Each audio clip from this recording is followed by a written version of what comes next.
He took the microphone at their wedding and told 200 people she was too fat to love. He smiled while he did it. She didn't cry. She didn't beg. She pulled the ring from her finger, let it hit the marble floor, and walked out into the rain alone, with nothing but the wreckage of a white dress and a spine made of something he never bothered to understand. That night, a man more dangerous than anyone in that ballroom opened a car door and offered her something no one ever had: a choice. This is the story of what she did with it. If this story hits you somewhere real, like the video, drop a comment with your city. I want to see how far this one travels. The dress had cost $4,000. Maribel Quince had not wanted to spend $4,000 on a dress. She had argued about it with her mother for 3 weeks, standing in the narrow dressing room of Bridal Atelier Crestwood, while her mother pressed a hand to her mouth and said things like, "You'll regret not doing this right, and this is the one day that matters." Maribel had looked at herself in the mirror, the full-length, brutally honest mirror that bridal shops favored, as if exposing every roll and curve was part of the service. And she had thought, this dress does not know what to do with me. The fabric bunched wrong at her hips. The lace gaped at the back where the seamstress had let out the seams twice already, and still it pulled. Her arms were bare, and she hated her arms bare. Had spent 31 years developing a sophisticated architecture of cardigans and strategic angles to deal with that particular problem. And now here she was, bare-armed and exposed in $4,000 worth of ivory satin, trying to convince herself that the woman in the mirror looked like someone's bride. Her mother had cried. Good tears, supposedly. The kind that meant, yes, yes, this is the one. Maribel had paid for the dress. Now she stood at the entrance to the Grand Aurelia Hotel ballroom, and the dress felt like a decision she could no longer afford. The chandelier overhead was the kind of fixture that existed solely to make everything below it look important. Crystal arms spreading out like a frozen explosion, throwing light in every direction with the democratic cruelty of a spotlight.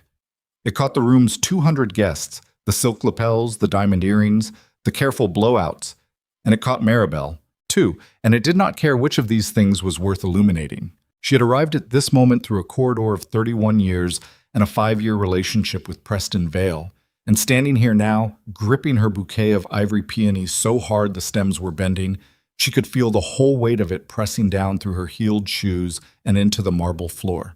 Preston was already at the altar. He was wearing a gray suit she had helped pick out, slim cut, good shoulders, the kind of suit that made people glance at a man twice. His hair was swept back. He was smiling at something one of his groomsmen had just said, and the smile was easy and practiced and familiar. She had watched him produce that smile at 100 dinners, 100 events, the smile of a man who understood how to be seen. She did not know, in that moment, that the smile had nothing to do with her. The string quartet changed their piece. That was the signal. Maribel felt her mother touch her arm and say something she didn't catch. And then her feet were moving across the marble, and the guests were turning toward her, all those faces rotating in her direction, and she was walking down the aisle of the Grand Aurelia Hotel in a dress that cost $4,000, and she was thinking, absurdly, about the seamstress who had let out the seams, about the woman's careful hands and the pins in her mouth, and the way she had said there, "That's better," with such specific professional kindness, as if she understood that she was performing a small mercy. Preston watched her come toward him. She couldn't read his face from this distance. She never entirely could. That was something she had filed away and never fully examined. The fact that after 5 years she still sometimes couldn't tell what he was thinking when he looked at her. She reached the altar. He took her hands. His palms were dry. Hers weren't. The officiant, a man with a white beard and an authoritative posture, opened with the expected words, the language of occasion, of ritual, of this significant day. Maribel listened and tried to be present for it. She was good at that, generally. Being present, showing up.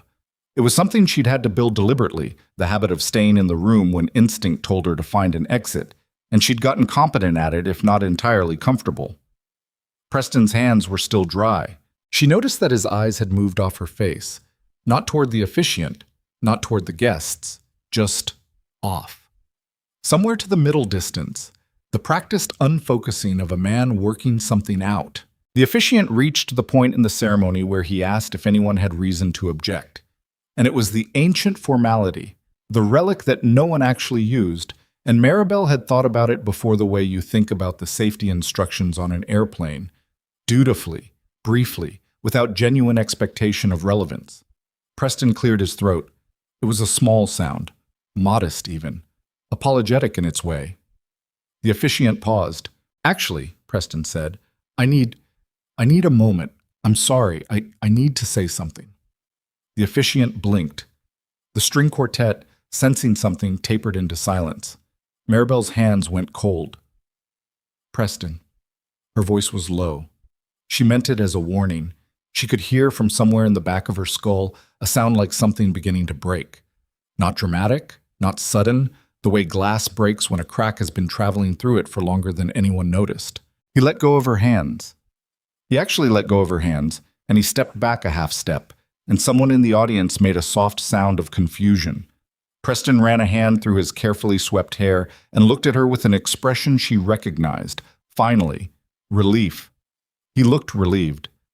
The way a man looks when he has been carrying something heavy for too long and has finally decided to set it down, regardless of where that leaves the thing he was carrying. He reached past her, toward the small table where the event coordinator had placed the ceremony program and the unity candle, and he picked up the cordless microphone that had been placed there for the vows. Maribel understood then. Before he said a word, she understood.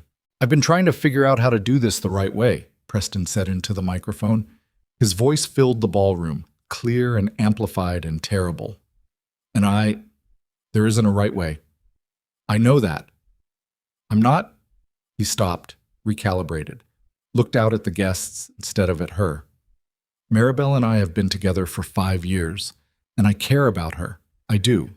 That's real. Silence so complete she could hear the chandelier's electricity hum. But I can't do this, he said. I can't stand here and make a promise I know I can't keep. And I think, I've been watching her this past year, and I think she deserves honesty more than she deserves this. He gestured vaguely at the altar, the flowers, the room. Preston, her voice was still low, still controlled. The cracking sound in her head had stopped, replaced by something quieter and more dangerous. The sound of a decision being made. I can't marry a woman who has, he paused, actually paused to choose his words, who has let herself become too much. I know how that sounds. I know. But I have to stand in front of our family, our friends, and the people I work with, and another pause. I can't be the man I need to be with someone who... Stop, she said. He kept going. She stopped hearing the words exactly. They came to her in fragments, who I'm attracted to, and it's not what I imagined, and she knows I've tried to talk about this before. And each fragment was a stone, and the stones were building something, and the something they were building was a wall between the woman she had been at 9 o'clock this morning and whoever she was going to be for the rest of her life. 200 people were watching. She knew this. She was acutely aware of it, the way you're aware of cold water closing over your head. Total body knowledge. No room for abstraction. 200 people, many of whom had watched her grow up, some of whom had made the same quiet jokes Preston was now making publicly, all of whom were watching her receive this in real time. She looked at Preston. He had stopped talking. He was looking at her now, finally, with that relief still resident in his face, and underneath the relief something else, something that expected her to cry, she thought. That had planned on her crying. That had probably rehearsed some version of I'm sorry calibrated to the exact temperature of her tears. She was not going to cry. She looked down at her left hand. The engagement ring was a round-cut diamond in a platinum band, selected after several visits to 3 different jewelers, and she had loved it the way she'd loved the dress, with a love that was really a hope that the object could anchor something that needed anchoring. She worked the ring off her finger. The room was so quiet she heard it clearly, the small, bright sound of a diamond ring striking Italian marble. It hit and skipped twice and came to rest somewhere near Preston's shoe. He looked down at it. She looked at him. We're done, she said. Not into a microphone, just at him, at the distance of 2 feet at normal speaking volume. Don't call me. Then she turned and walked back up the aisle. The 200 guests parted, not quickly. There was a beat of frozen stupefaction first, the collective paralysis of people trying to process something outside their prepared categories. Then they moved, and Maribel Quince walked through the Grand Aurelia Hotel ballroom in her $4,000 dress, bouquet still in hand because she hadn't thought to put it down, and she kept her shoulders back and her chin level and her eyes forward. She heard someone start to say her name. Her mother, probably. She did not slow down. She pushed through the ballroom doors. The corridor outside was carpeted and dim after the chandelier's assault, and she moved through it quickly, past a confused hotel employee and a cart of champagne glasses waiting to be deployed at the reception that would not be happening, and she hit the heavy front door and shoved it open, and the night air came at her like a fist. Rain. Not a gentle rain. A late autumn, serious rain, the kind that had been building pressure all day, that fell in sheets and immediately found the gap between her upswept hair and the back of her neck. The valets under their covered stand were staring. The black-suited doorman started to move toward her with an umbrella. She waved him off. She stood on the top step of the Grand Aurelia Hotel in the rain, in her ruined dress, and she breathed. Her hands were shaking. She realized this the way you realize something you've been feeling for a while, says, not suddenly, but with a kind of arriving acknowledgement. The bouquet dropped from her fingers, and the peonies scattered across the wet steps, and she let them go. Her bare arms were soaked. The dress was drinking water from every angle. She had stopped caring about the dress approximately 30 seconds into Preston Vale's microphone performance. She needed to move. She knew that. She needed a plan, a direction, a next thing. But the next thing would not come. Her mind was producing nothing useful, only a kind of white noise overlaid with fragments of his voice. Too much. The phrase had a specific weight to it. Not just tonight, it was the accumulated weight of every moment she'd spent making herself smaller, taking up less space at the table, ordering less food than she wanted because he was watching, skipping the swimsuit at his company retreat, choosing the cardigan, choosing the angle, choosing the version of herself that might be enough. She had spent 5 years trying not to be too much. She'd done it badly, apparently. A car pulled up to the curb. Not a cab. The wrong shape for that, and too quiet. A black armored sedan, the kind of vehicle that cost more than most people's annual salary, with windows dark enough that the rain bounced off them like they were solid. It moved with that specific unhurried speed that belongs to machines and people that have never had to rush, that have never had to be anywhere by a deadline set by someone else. It stopped directly in front of her. She stared at it. The driver did not get out. Nobody rushed to open doors. The car simply sat there, engine running, in the rain, as if it had been expecting her. Then the back window descended 4 inches. "You dropped your flowers." The voice that came through the gap was low and uninflected and carried the kind of controlled quality that has to be learned, that is not natural to anyone, but is instead constructed piece by piece over years of deciding exactly how much to show. "You should come out of the rain." She could see almost nothing through the gap. A shape, mostly. A man's face in shadow, the light catching the line of a jaw, the edge of a watchband. "I don't know you," she said. "No," the voice agreed. She looked back at the hotel doors. Through the glass she could see movement. Guests beginning to drift into the corridor, some turning their faces toward the entrance, and there was her mother's silhouette, small and urgent, moving toward the door. The sedan window dropped another inch. "Maribel Quince," the voice said. Not as a question, as a statement of something already known. She turned back to the car. "You know my name. I know a lot of things about the man who just made a speech in there." A pause, long enough to mean something. "Come out of the rain. I'll explain." The hotel doors were opening behind her. She heard her mother's voice, high and carrying.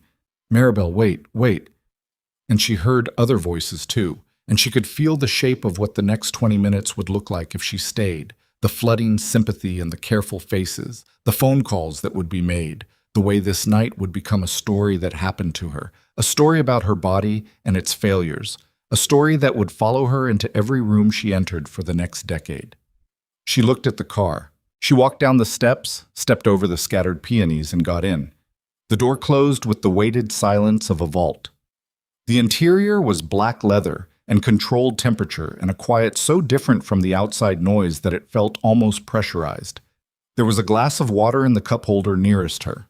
The rain against the windows was immediately remote. He was sitting on the far side of the back seat. She could see him now. Her eyes adjusted, and she took him in the way you take in something you know you should be afraid of, cataloging efficiently. 40, maybe 42. Built less like someone who went to a gym and more like someone whose job had shaped his body over years without his permission. Dark suit, no tie, collar button open. His face was angular and weathered in a way that was not quite handsome and not quite the opposite. Striking was the word that surfaced, the way a particular stretch of empty highway is striking, the kind that makes you drive faster. He was watching her with the expression of a man waiting for a reaction to land. Cassian Vey, he said. The name registered. She wasn't a fool. She read the news. She paid attention. And that name had been in the news often enough that even people who didn't track organized crime in this city knew it the way they knew about storms, peripherally, as a category of weather. The Vey network was what people meant when they talked about the city's other architecture, the infrastructure that ran beneath the visible one, the one without press releases. You're the... She stopped. Started again. You run the... Yes, he said. She absorbed this. The rain was sliding down the windows. Through the dark glass, the Grand Aurelia's entrance was already receding. The driver had pulled away while she was still orienting herself, smooth and quiet and without asking. Why do you know my name? She said. Because I've been watching Preston Vale's business for 2 months. He reached toward the center console, picked up a glass of something amber, and considered it without drinking. He has bad habits, the kind that are useful to me. That has nothing to do with me. It does now. He looked at her directly for the first time, the steady, appraising kind of look that most people avoided because it required acknowledging that they were looking. He's been selling information about his employer, about clients. Small things at first. He's careful, but not careful enough. She was cold, she realized. The dress was soaked through and the car's climate control was not compensating for wet ivory satin. She crossed her arms, which did nothing useful, but was something to do with her body. Why are you telling me this? Because I need something, and you're in a position where you might need something too. He finally took a drink, set the glass back down. I need a wife. She stared at him. He held up one hand, a gesture that was not quite a request for patience and not quite a command, something in between. Not the way that sounds. I need the optics of a stable marriage. I have a board meeting in 3 weeks with investors who have been watching my personal life for vulnerabilities. They're not wrong to look. An unmarried man in my position is a target in specific ways that are complicated to explain and not worth explaining. I need someone with credibility in certain social circles, someone who is not afraid of difficult rooms. What? You want to use me? I want to offer you a contract, he said. There's a difference. You would have security, resources, and whatever you need to start over from tonight. He paused. In return, you appear with me publicly, you conduct yourself as my wife in professional contexts, and you ask me nothing about the parts of my business that don't concern you. She looked at him. The car hummed. The rain came down. That's insane, she said. Yes, he said, unconcerned. I don't know you. I was getting married an hour ago. I'm wearing a wet wedding dress. I know. What makes you think I would...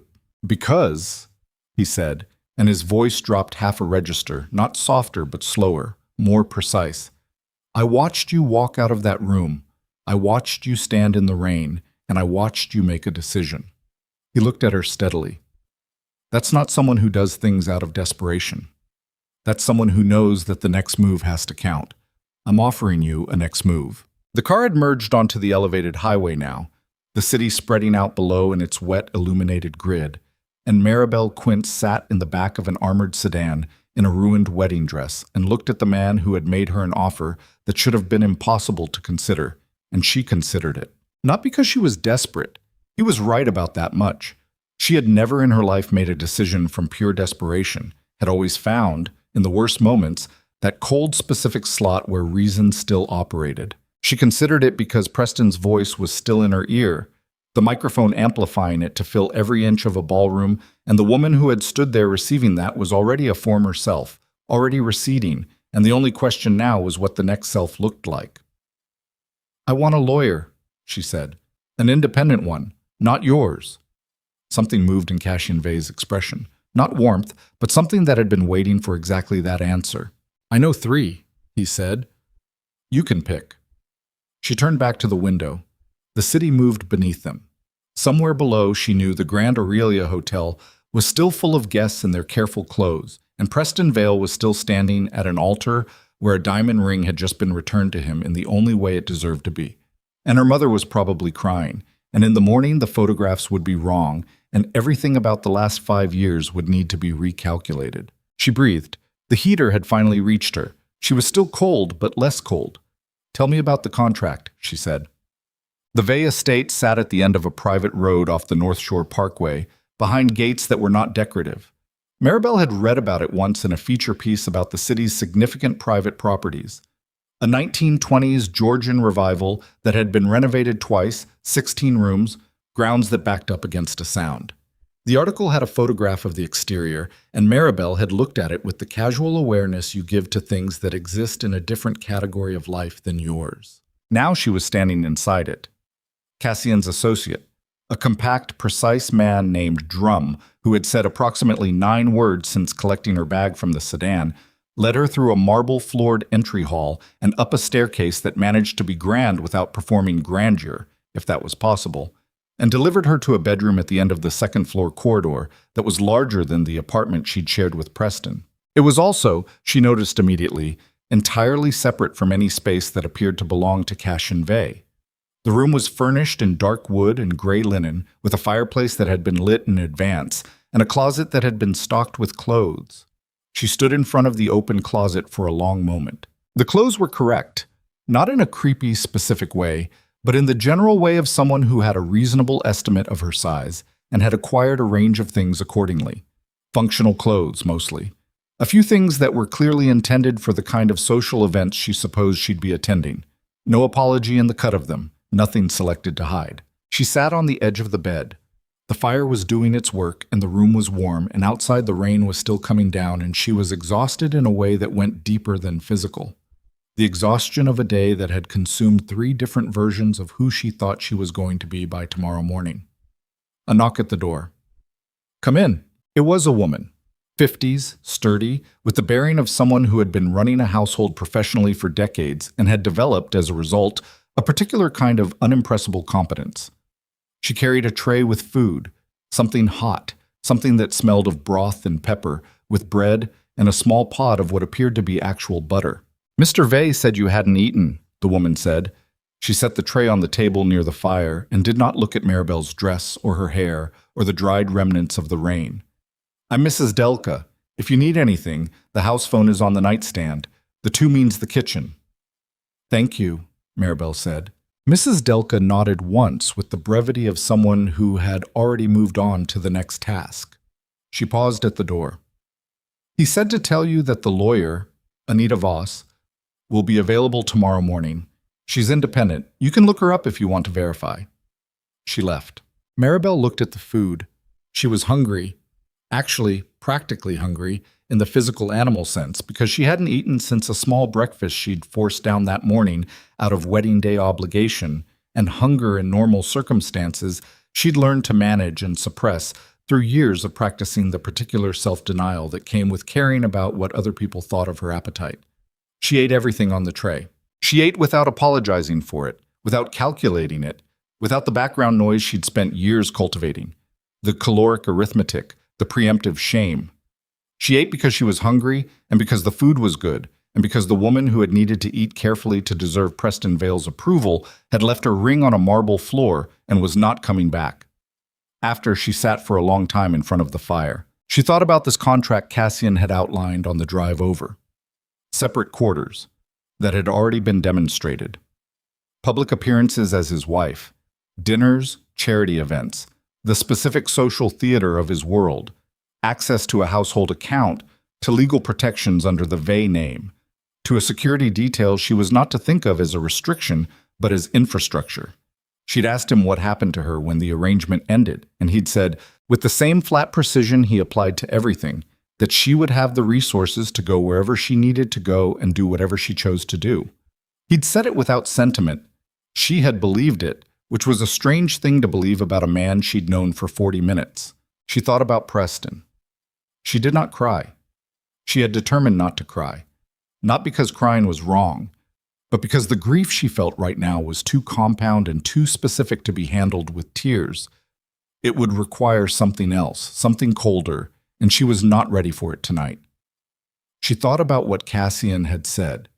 He's been selling information. That was a fact, apparently. A fact Cassian Vey had access to, which meant it was probably not a small fact. It meant that the man she had been building a life with for 5 years had been doing something that operated well outside the boundaries of whatever she had understood his life to be. She did not know yet what to do with that, but she filed it. The way she had always filed things, quietly, precisely, in the part of her mind that she had trained since adolescence to hold things without being crushed by them. Tomorrow, there would be a lawyer. Tomorrow, she would read a contract with her own eyes and tell it where it was inadequate. Tomorrow, she would start to understand what she had actually walked into. Tonight, she put on the warmest clothes she could find in the closet, which turned out to be a dark gray, oversized pullover and thick wool socks. And she sat in the armchair by the fire, and she thought about what Cassian had said when she'd gotten into the car. I watched you make a decision. That was the thing. That was the thing nobody had said to her in years in a way that wasn't conditional. Not, I watched you make a mistake, or I watched you overreact, or I watched you embarrass both of us. Just a decision. A neutral, specific word that put the agency exactly where it belonged. She pulled her knees to her chest in the armchair and looked at the fire. Her name was Maribel Quince, and 6 hours ago she had been standing at the altar of the Grand Aurelia Hotel, believing that the problem was her body. Now she was in the house of the most dangerous man in the city, eating butter without guilt, beginning to think that the problem had never been her body at all. The fire burned down. She did not sleep until almost 4 in the morning, and when she did, she slept without dreaming, which was the first clean sleep she had gotten in longer than she could precisely name. She met Anita Voss at 9 the next morning in a room off the library that served as a small office, with bookshelves built into 2 walls and a window that looked out onto the rain-wet grounds. Anita Voss was 60, compact, and wearing a charcoal blazer with the specific kind of confidence that said she had long since passed the point where she dressed for anyone but herself. She had a briefcase and a legal pad, and she shook Maribel's hand with the grip of someone who had learned early that first impressions were infrastructure. Cassian was not present. He won't be in this room unless you invite him, Anita said before Maribel could ask. He understands that counsel is counsel. Whatever you tell me is not his to know unless you choose to tell him. Maribel sat across from her. Have you worked for him before? No. I know of him, obviously. Anita's expression was professionally neutral. He reached out to me this morning by referral through a colleague of mine. He told me you needed independent review of a contract, that you had no existing legal representation, and that he would pay my fee. I confirmed that the payment arrangement includes no expectations regarding my findings or advice. And you believe that? I verified it in writing. Anita opened her briefcase. So, should we look at what he's offering? The contract was 12 pages. They went through it for 2 hours. Anita was thorough in the way of someone who trusted no one's good intentions when documentation was available. She flagged 2 clauses that needed clarification, pushed back on the language around what constituted a breach of the arrangement from Maribel's side, and rewrote the termination section on her legal pad in language that was, she explained, considerably less ambiguous. Here's what I'll tell you honestly, Anita said, when they were finished going through the document. The terms are not what I'd call generous, but they're also not predatory. The security provisions are genuine. The household account is real money. The exit clause, once we fix this language, gives you a clear out with defined assets. Maribel was looking at the last page. And the personal provisions. Anita nodded. Separate quarters, which he's already demonstrated. No cohabitation expectation, no physical requirements of any kind explicitly stated. The public appearance calendar is capped at, she checked her pad, 8 events per month with reasonable notice required. What does he get out of it? He gets someone into that room with him who has a certain kind of social credibility. Anita paused. He did not elaborate on why that's valuable to him right now, but the timing of the offer, she gave Maribel a careful look. You understand you're not the first option he ever had. I know that, which means he needed someone quickly, and you were available in a specific way, and those two things may or may not be the same as wanting you specifically. She said it plainly, without softness, because Maribel had already demonstrated in the first 15 minutes of their meeting that softness was not what she was looking for. I'm not saying that's a reason to decline. I'm saying go in knowing what the transaction is. Maribel looked out the window. The grounds were beginning to show their shape through the receding rain, a long stretch of dark lawn, old trees still holding their last leaves, the far edge dropping away toward where the sound was. It was unexpectedly beautiful, and she resented that a little, the way beauty shows up uninvited in the worst weeks of your life. "What would you do?" she said. Not as a request for an answer, more as a genuine question, the kind you ask when you're trying to hear what you already know. Anita considered this. "I'd take it. I'd take it with the corrected terms, and I'd keep my eyes open, and I'd remember that I am in this arrangement for specific reasons that are mine, not his." She clicked her pen. "But I'm 60 years old, and I've seen what the alternative looks like when a woman leaves a situation like what you described last night with no resources and no plan." "He told you what happened last night. He told me you'd had a bad day and needed a contract reviewed." Anita's mouth moved in something that was not quite a smile, but adjacent to it. "I looked up the Grand Aurelia event calendar and made my own inferences." Maribel exhaled, looked back at the contract, fixed the termination language, add a clause that I have access to independent counsel at any point for any reason, at his cost. And I wanted explicit that my signature on this document doesn't preclude me from pursuing any independent professional activity. Anita wrote it all down. "Good," she said. "Anything else?" "Yes." Maribel straightened the papers. "If he tries to modify any of these terms unilaterally after signing, I walk, and the exit clause activates in my favor regardless of time frame." Anita wrote that too, with the satisfaction of someone who had just been given the answer to a question she'd been hoping would be asked. "I'll have a revised draft by this afternoon." She found Cassian in the library, at a desk that looked like it had been in the room since the house was built, surrounded by documents that he moved in a specific, deliberate way when she came in, not hiding them exactly, organizing them into a different category of visible. He looked up. She sat in the chair across from his desk without being invited. "Anita is revising several terms," she said. "I'll sign the revised version." He did not say good or as expected or any of the things that would have been condescending. He simply nodded once.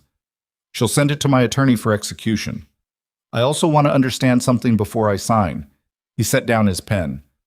Waiting. "Preston, what he's been selling and to whom and what you're planning to do with it." She held his gaze. "You didn't pull over on a rainy street out of generosity. You need something that involves him, and you need a connection to his world. Tell me what it actually is." He was quiet for 3 seconds. The library was large enough that the quiet had room to settle without being uncomfortable.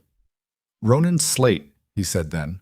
She knew the name the same way she knew Cassian's, from the periphery, from the texture of this city's news when it talked about men who operated in the space between the laws it had. Slate ran the south side of a business that competed with whatever Cassian ran, and the competition had been, from what she understood, cold and structural and occasionally violent. "Slate has been using Preston to get inside information about my charitable operations," Cassian said. "Specifically, about the financial structure of a land acquisition I'm making through a foundation." He paused. "If Slate moves first, I lose the acquisition and several associated investments. If I move first, I need documentation of the breach, something that comes from the inside and can't be attributed to me. You want me to get that documentation?" He looked at her. "I thought you might have access to it. To his life, his network, the people who'd tell you things they wouldn't tell an investigator." "I haven't spoken to Preston since last night." "You will," Cassian said. "People like him always reach back. They need to manage the story." He picked up his pen again. "When he does, I need you to remember what I've told you." Maribel was quiet. She thought about 5 years. She thought about the microphone and the marble floor and the word too much in the amplified voice of a man who had spent half a decade eating at her table. She thought about what Anita had said. Go in knowing what the transaction is. "He'll call today," she said. "He always managed things quickly when he was scared of the optics." "Then we'll be ready," Cassian said. She stood.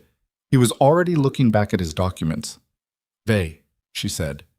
He looked up. "I'm not doing this because of last night." She let the words sit flat, without apology or performance. "I'm doing this because you're offering something useful, and I intend to make it work for me. Don't mistake me for someone running away from something." He looked at her for a long moment. The expression on his face was not warm. It was something more precise than warmth.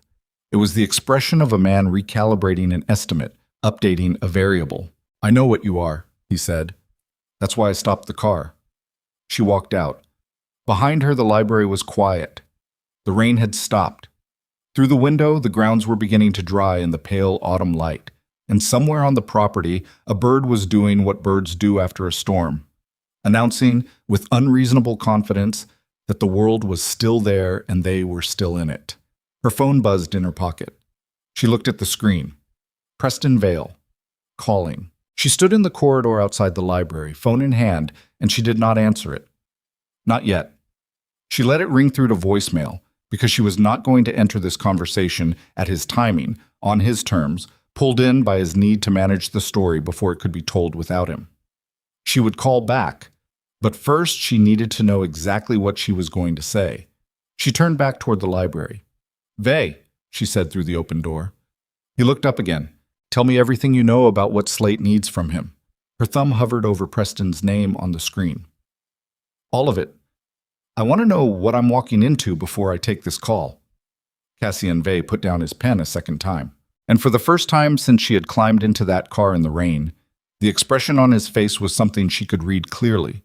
Not warmth, not relief, but something specific to this moment. The recognition of a person who was going to be more useful than he'd planned for. He stood. "Close the door," he said. She did. The door clicked shut and the library became a different kind of room. Not smaller, it was still the same 16-foot ceilings and the same floor-to-ceiling shelves packed with books that may or may not have ever been read, the same desk that looked older than the century. But the quality of the air changed, the way air changes in any space when the people inside it have stopped performing casualness and started doing something else. Cassian moved to the window. Not to look out. The grounds were still and offered nothing. It was the movement of a man who thought better in motion, but had learned to keep the motion contained. He put one hand flat on the windowsill and looked at the middle distance and began talking in the flat, precise way of someone reciting intelligence rather than telling a story. "Slate's been building toward this acquisition for 8 months," he said. "The parcel on Heron Point, waterfront, 42 acres, zoned for mixed development. I've been moving on it through the Vey Foundation for the last 4 months. Publicly, it's a conservation purchase. Waterfront preservation, walking trails, the kind of thing that gets a man photographed with a shovel and a hard hat." He paused. "Privately, it has a development covenant attached that activates in 7 years. By then, the zoning will be different, and the value will be 3 times what I'm paying." "Bull spectacle. And Slate wants it." "Slate wants to stop me from having it." He turned from the window. "There's a difference. This isn't about the land. It's about the signal. If he can intercept this deal, it tells every investor, every family, every person in this city who watches that kind of thing that I can be outmaneuvered." He looked at her directly. "In my world, that signal travels faster than any news story, and it lasts longer." Maribel was standing near the door with her phone still in her hand. Preston's unanswered calls sitting in her voicemail like a small piece of live ammunition. So he found Preston. Slate has people in certain social circles, fundraising circuits, charity boards, the kind of events where men like Preston Vale move because they like to be adjacent to money they didn't earn. A muscle moved in Cassian's jaw. Not anger exactly. Impatience, maybe. The specific impatience of a man who had spent years watching a category of person and had not softened his opinion. Preston was easy. He has debt he hasn't told anyone about. 3 failed investment vehicles in the last 18 months. His consulting income covers the surface but not what's underneath. "He never told me that." "No," Cassian said. He wouldn't. He picked up a folder from his desk and crossed the room, held it out to her. "Financial summary. My analyst prepared it from public and semi-public sources. Nothing that required illegality to obtain." She took it, opened it. The numbers were organized in the clean, readable layout of someone who communicated through data for a living, and she went through them with the methodical focus she used when she needed to not react to something until she understood it fully. Preston was $340,000 underwater. She turned a page, then another. The picture assembled itself the way bad pictures do, not all at once, but incrementally, each new piece confirming a shape you'd already started to see and were hoping was wrong. The investment failures, the loan from his father that had been repaid in a suspicious lump sum 9 months ago, the timeline of deposits into a personal account that did not correspond to any documented income source. 9 months ago was when she had first noticed him being strange about money. She had asked him about it once, whether they should be thinking about combining finances before the wedding, whether it made sense for her to see the full picture. He had told her she was catastrophizing. She had been satisfied with that answer. She had wanted to be satisfied with that answer. She closed the folder. He's been paid by Slate since at least April, she said. March, Cassian said. The April deposits are the ones that are visible. The March arrangement was in cash. She exhaled. It came out steadier than she felt, which was a skill she'd developed and was grateful for now. What does he actually have access to? What could he tell Slate? The Foundation's board meeting minutes, the acquisition timeline, the name of my financial attorney. Cassian moved back to his desk, sat, and looked at her with the specific attention of a man waiting to see whether the person across from him was going to handle something or fracture under it. And the name of the conservation consultant I've been working with. If Slate can get to her, he can file an objection with the land trust that delays the acquisition by 6 to 8 months. That's enough time for his own offer to come in. Has he gotten to her? Not yet. He checked his watch. I believe she's still clean, but once Preston understands that last night has changed his access to information, and he will understand that quickly, he's going to need to give Slate something actionable before his value expires. Which is why he's calling. Yes. Maribel looked at her phone. Preston Vale. The name was familiar in the particular way of things you'd organized your life around. The same way her own address had been familiar, or the route to the office where she worked, or the side of the bed she slept on.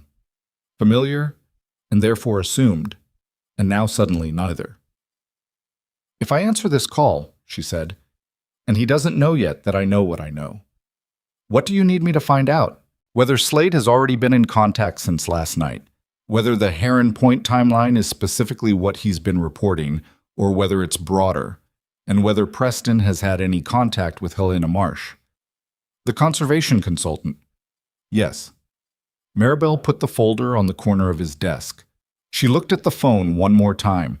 Then she pressed call back and put it on speaker and set it on the desk between them. It rang twice. Mari. Preston's voice came through with the quality of a man who had been rehearsing this opening word for several hours. Not Maribel. The diminutive, which he only used when he was trying to land softly, trying to come through a door sideways instead of straight on. I've been trying to reach you. I know, she said. Her voice was even. Remarkably even, given what was currently happening in her chest, a kind of pressurized stillness, the physical sensation of holding something very tight because releasing it would be premature. I was busy. A pause. Are you? Where are you? Your mother's been trying to reach you too.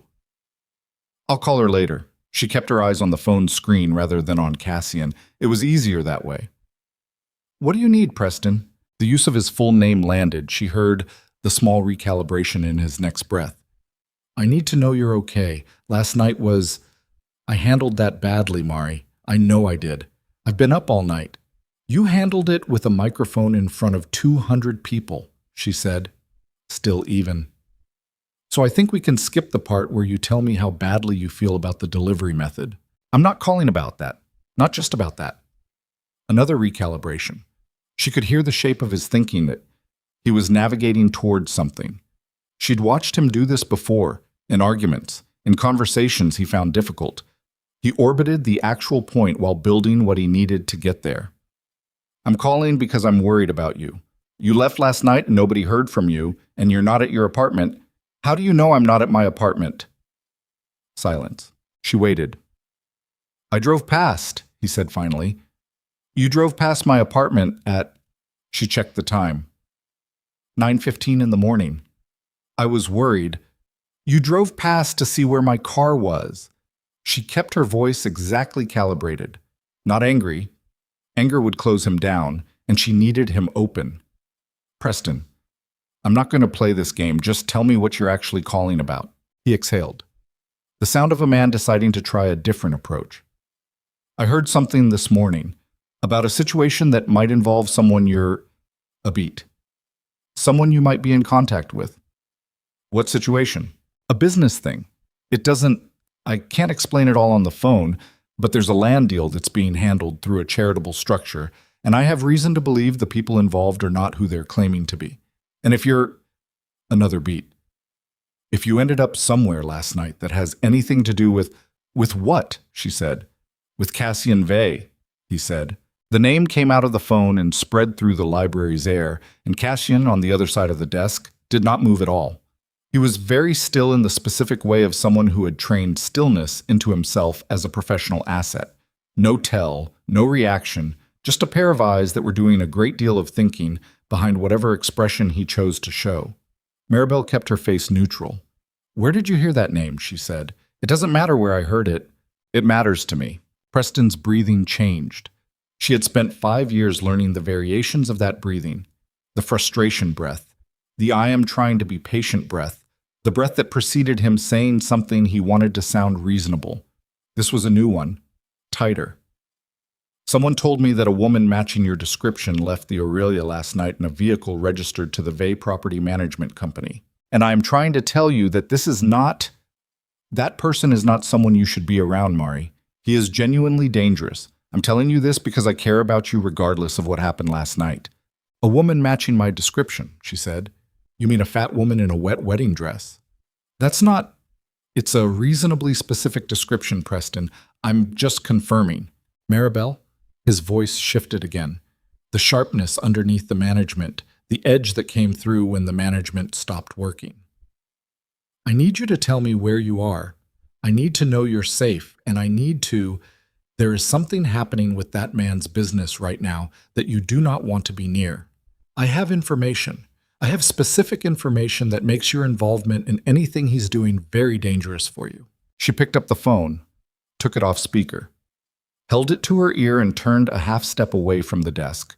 Not because she needed privacy from Cassian, he could hear the room's half of the conversation clearly enough, but because she needed to do something with her body while she completed this. What information? She said. Not on the phone. Then we're done with this call. Maribel, you want to meet? She said. You want to see me and you want to tell me things that will make me feel like I need to leave wherever I am and come back into your orbit. That is what this call is. She could hear her own voice doing something she hadn't planned. It was going colder, slower, a temperature drop of several degrees across each word. I'm going to save us both some time. I know about the debt. I know about the deposits since March. And I know about Ronan's slate. The silence that followed was the loudest sound she'd heard since the ring hitting the marble floor. What did you just say? He said. His voice was very quiet now. The management was completely gone. I said I know about Slate. She kept her voice level, looking at a middle shelf of books she was not reading. So if you want to have a real conversation, call me back when you've decided what that looks like. Don't call back to manage me. Call back when you're ready to be honest. She ended the call. She put the phone on the desk. She stood with her hands braced on the edge of the desk and breathed through what the last 3 minutes had cost her. Not the performance of calm that had come from somewhere trained and deep, and she trusted it, but the specific energy expense of holding herself together while dismantling something she'd built carefully over 5 years. Helena Marsh, she said without looking up. He didn't mention her.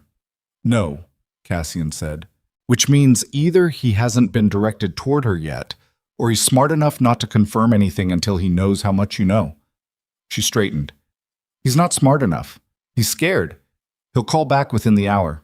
Cassian was watching her with that recalibrating expression again. She was getting better at reading it. It wasn't admiration exactly, or warmth. It was something more like the specific attention of a man who had spent years making accurate assessments of people and was currently updating one. You're angry? He said. Yes. You don't sound it. I know. She picked up the folder from the corner of the desk and held it. When I'm very angry, I get quiet. It's a thing about me. It gets worse before it gets better. She looked at him. Don't mistake it for okay. He nodded once, and she believed that nod, which was strange. It was the nod of a man who had received information rather than given reassurance, and it landed differently than reassurance would have. Preston called back in 40 minutes. He was ready to be honest in the specific way of a man who had decided that honesty was now the most strategic available option, which was not the same as actual honesty, but was close enough to be useful. He told her about Slate. He did not tell her everything. She could feel the architecture of what he was withholding, the deliberate gaps that he filled with elaboration on the things he did say, but he confirmed the Heron Point timeline, confirmed that Slate's objective was delay rather than direct acquisition, and confirmed that he had been given a name, a woman connected to the Conservation Trust, and had been asked to make contact. He had not made contact yet. He wanted to make a deal. Not in those words. He would not have used those words about himself in this moment. The vanity of a man who still needed to be the one who operated rather than the one who got operated on. But that was the shape of it. He was trying to trade what he had for a position that left him standing. She told him she'd think about it. She said it with enough warmth, not much, but enough, that he believed she might. After she ended the call, she told Cassian everything. He listened without interrupting, which was a specific kind of discipline she was beginning to understand as characteristic rather than unusual.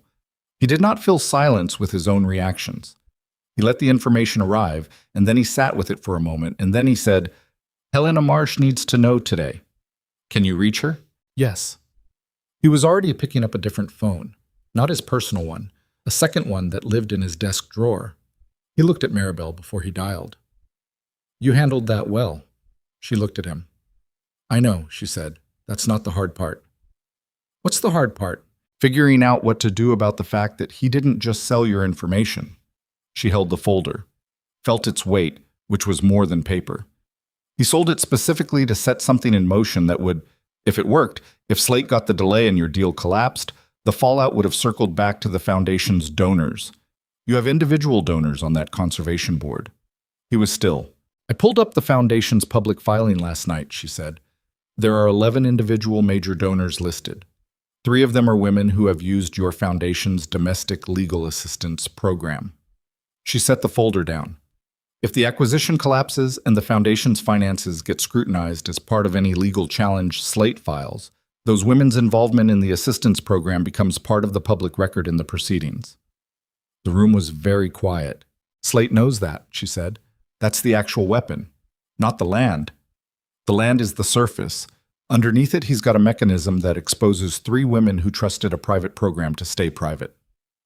She looked at Cassian, and for the first time she saw something move through his face that was not professional or calibrated, something that came from somewhere older and more personal, a specific kind of pain that arrived quickly and then was controlled with visible effort. You knew about the domestic assistance program risk. Yes, he said. It came out different from his other words, lower. Preston didn't figure that out on his own. She kept her voice level. Someone told him where to look, or Slate's people did, which means someone on the inside of the foundation gave Slate enough to know that those women existed in that program. Cassian set the second phone down on the desk without dialing. His face had gone very still in a way that was different from his usual stillness.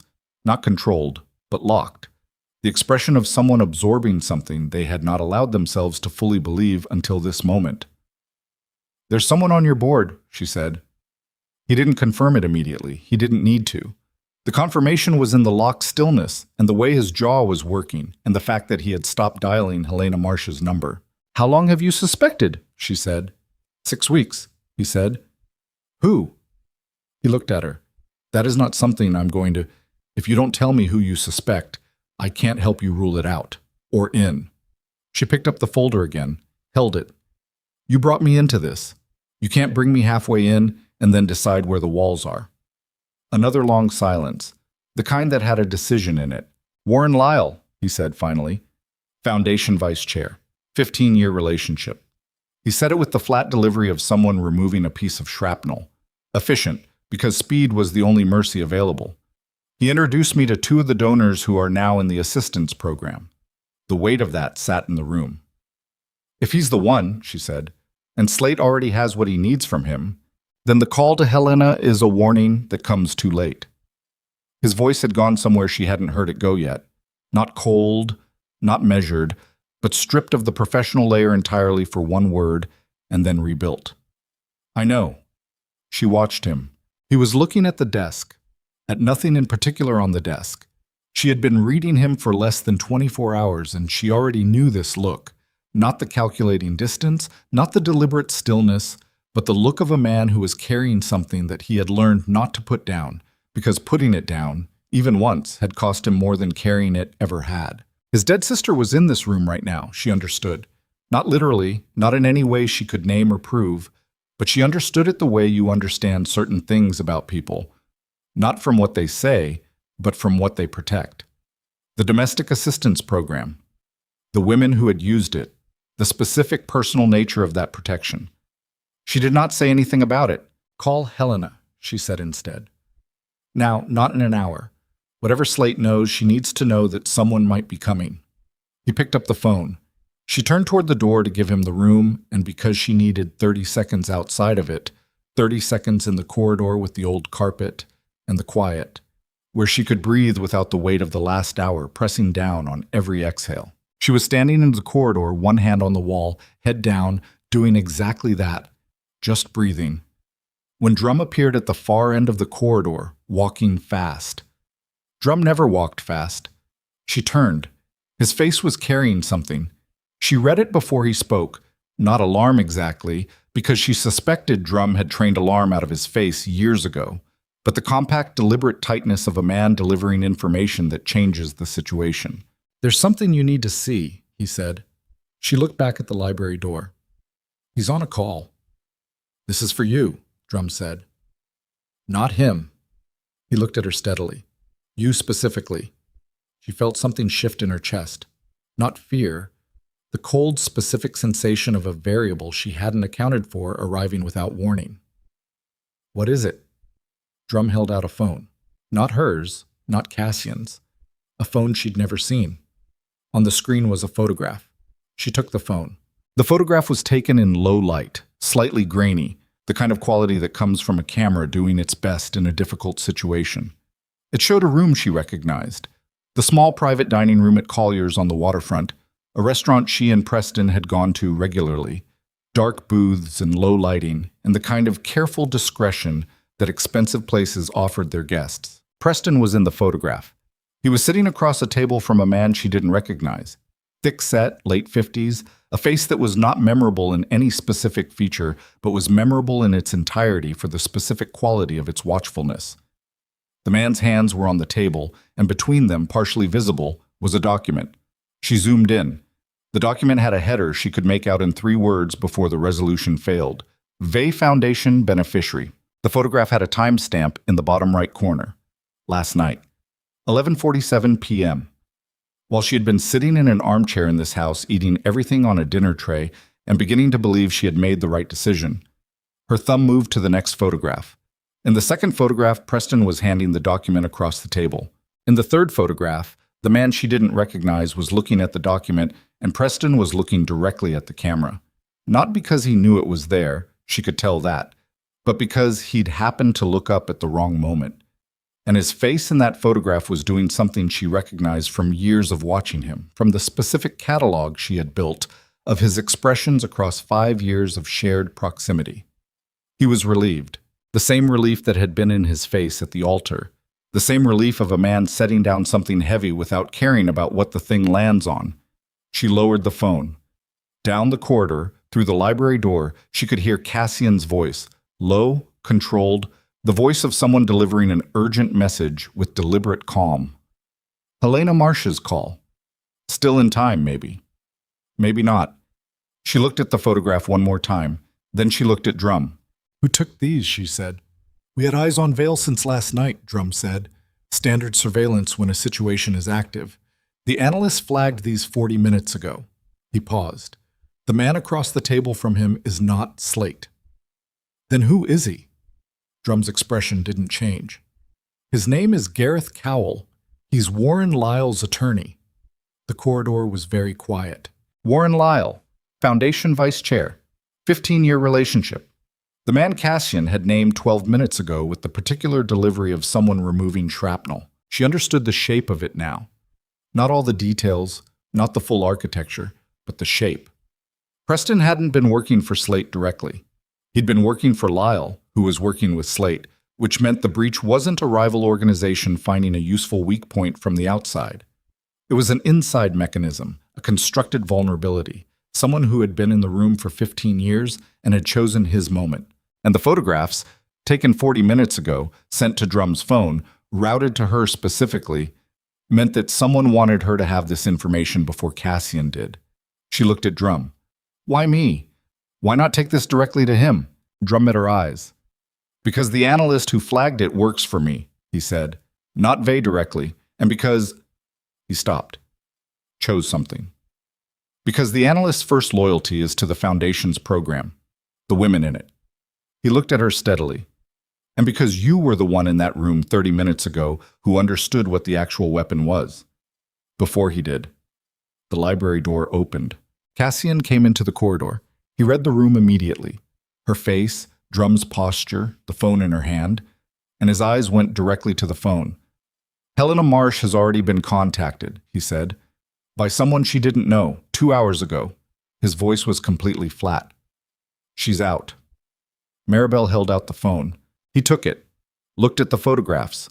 She watched him go through them with the same catalog reading efficiency she'd used, and she watched his face do the thing it had done in the library when she'd named the domestic assistance program. The fast arrival of something old and personal, and the fast control of it. He got to the third photograph, the one of Preston looking up. He lowered the phone. Lyle, he said. Yes, she said. He was very still. The corridor felt smaller than it was. How long have you... Drum brought it to me 4 minutes ago. She kept her voice even. I'm telling you now. He looked at her. There was something in the look that she recognized from 24 hours of reading this man's face. Not the recalibrating expression, not the professional assessment. This was something that did not have a professional category. It was the look of a man who had been operating in a world where information was leverage and trust was a liability, and who had just been handed something that did not compute within that framework. Someone had brought information to her first, and she had brought it to him immediately. I need to know, he said, what you know about Lyle's attorney. Nothing yet, she said. But I can find out. How? She thought about it for 3 seconds. Gareth Cowell. If he's Lyle's attorney of record, he has professional exposure in this. He handed a Foundation beneficiary document to a person who then transmitted it to someone with a competing financial interest in the Foundation's primary asset. She held Cassian's gaze. That's not just a betrayal, that's a crime. And the crime has a witness list. Cassian looked at her. Preston, she said, is the witness list. The corridor was very quiet again. Outside, somewhere in the distance, a car was coming up the private road. She could hear the tires on the wet gravel, slow and deliberate. She didn't know whose car it was yet. From the change in Drum's posture, she guessed it was expected. But Cassian wasn't looking toward the sound. He was still looking at her. You understand, he said slowly, that if we use Preston as the documentation for Lyle's breach, if we make him the witness, then we need him cooperative. And to get him cooperative, he needs to believe he has something to gain. Yes, she said, and the only person he'll believe that from right now is me, she said. I know. She looked down the corridor toward the window at the far end, where the wet driveway was visible and the approaching car was coming into view. A vehicle she didn't recognize. 2 men in the front seat. I need you to understand something, Cassian said. He said it quietly, in the stripped voice he'd used when he said, I know about Helena Marsh, the one without the professional layer. If you do this, if you go back to Preston and bring him in, you are not a bystander in this anymore. Whatever happens after, you are in it. She turned back to him. She thought about the ring on the marble floor, about the folder with $340,000 of debt, about the women in the assistance program whose names were in a document that had crossed a restaurant table at 11:47 last night, about the word too much amplified through a microphone in a ballroom. I was never going to be a bystander, she said. That was never the option you were actually offering me. He looked at her for a long moment. The car stopped in the driveway. The front door of the house opened, and Mrs. Delka's voice came from the entry hall, greeting someone with the specific tone of a woman who had been notified of an arrival she did not entirely welcome. "Who's here?" Maribel said. Cassian's expression changed, and in that change, in the very specific, very controlled tightening of his face around something he had not planned for, she understood that whoever was walking through the front door of this house right now was someone neither of them was ready for. "Stay in the corridor," he said, moving past her. She did not stay in the corridor. She followed him to the top of the stairs and looked down into the entry hall, where Mrs. Delka was standing with her hands folded and her face set in the professional blankness of someone who had been given instructions she disagreed with, and where a man in an expensive gray coat was standing on the marble floor looking up. Late 60s. White-haired, the kind of face that belonged on the wall of a boardroom or the masthead of a charitable foundation. He was looking at Cassian. Then he looked at her. Warren Lyle smiled. It was the smile of a man who had walked into a room he'd already been in 1,000 times, a room he believed he owned, and who had not yet processed that something in the room had fundamentally and irreversibly changed while he wasn't looking. "Cassian," he said, "I heard you had a house guest." His eyes moved back to Maribel with a specific quality of assessment. Not hostile, worse than hostile, dismissive, the glance of a man cataloging something he did not consider a threat. "I thought we should talk." Cassian was one step below Maribel on the staircase. She could feel him deciding something. She put her hand on the banister and came down one step so that she was standing level with him, and they were both visible from the entry hall, both at the top of the staircase, looking down at Warren Lyle and his expensive coat and his smile that did not know yet what was standing above it. "Warren," Cassian said. His voice had gone to a place she had not heard it go before. Not the flat precision, not the stripped honesty.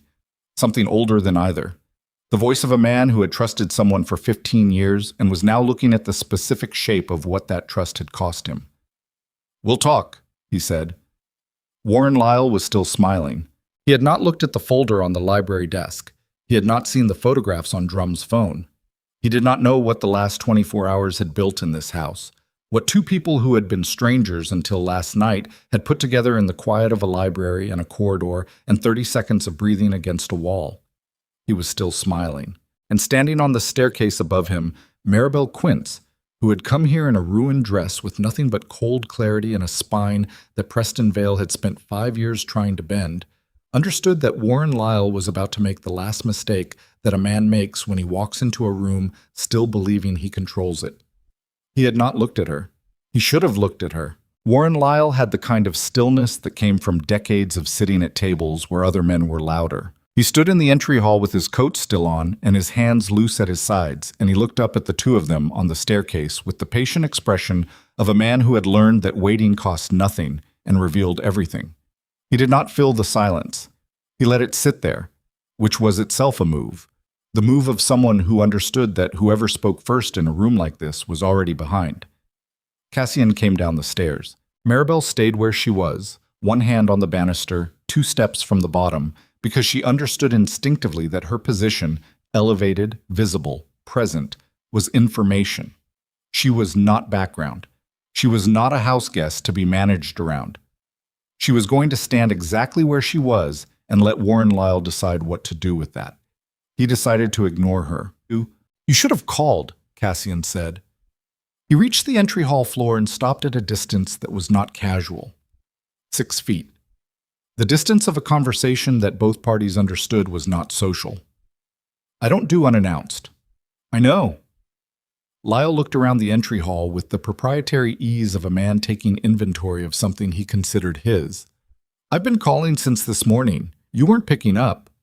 "I was busy." "I know that too." Lyle's eyes moved briefly back up to Maribel. Eventful night for everyone, apparently.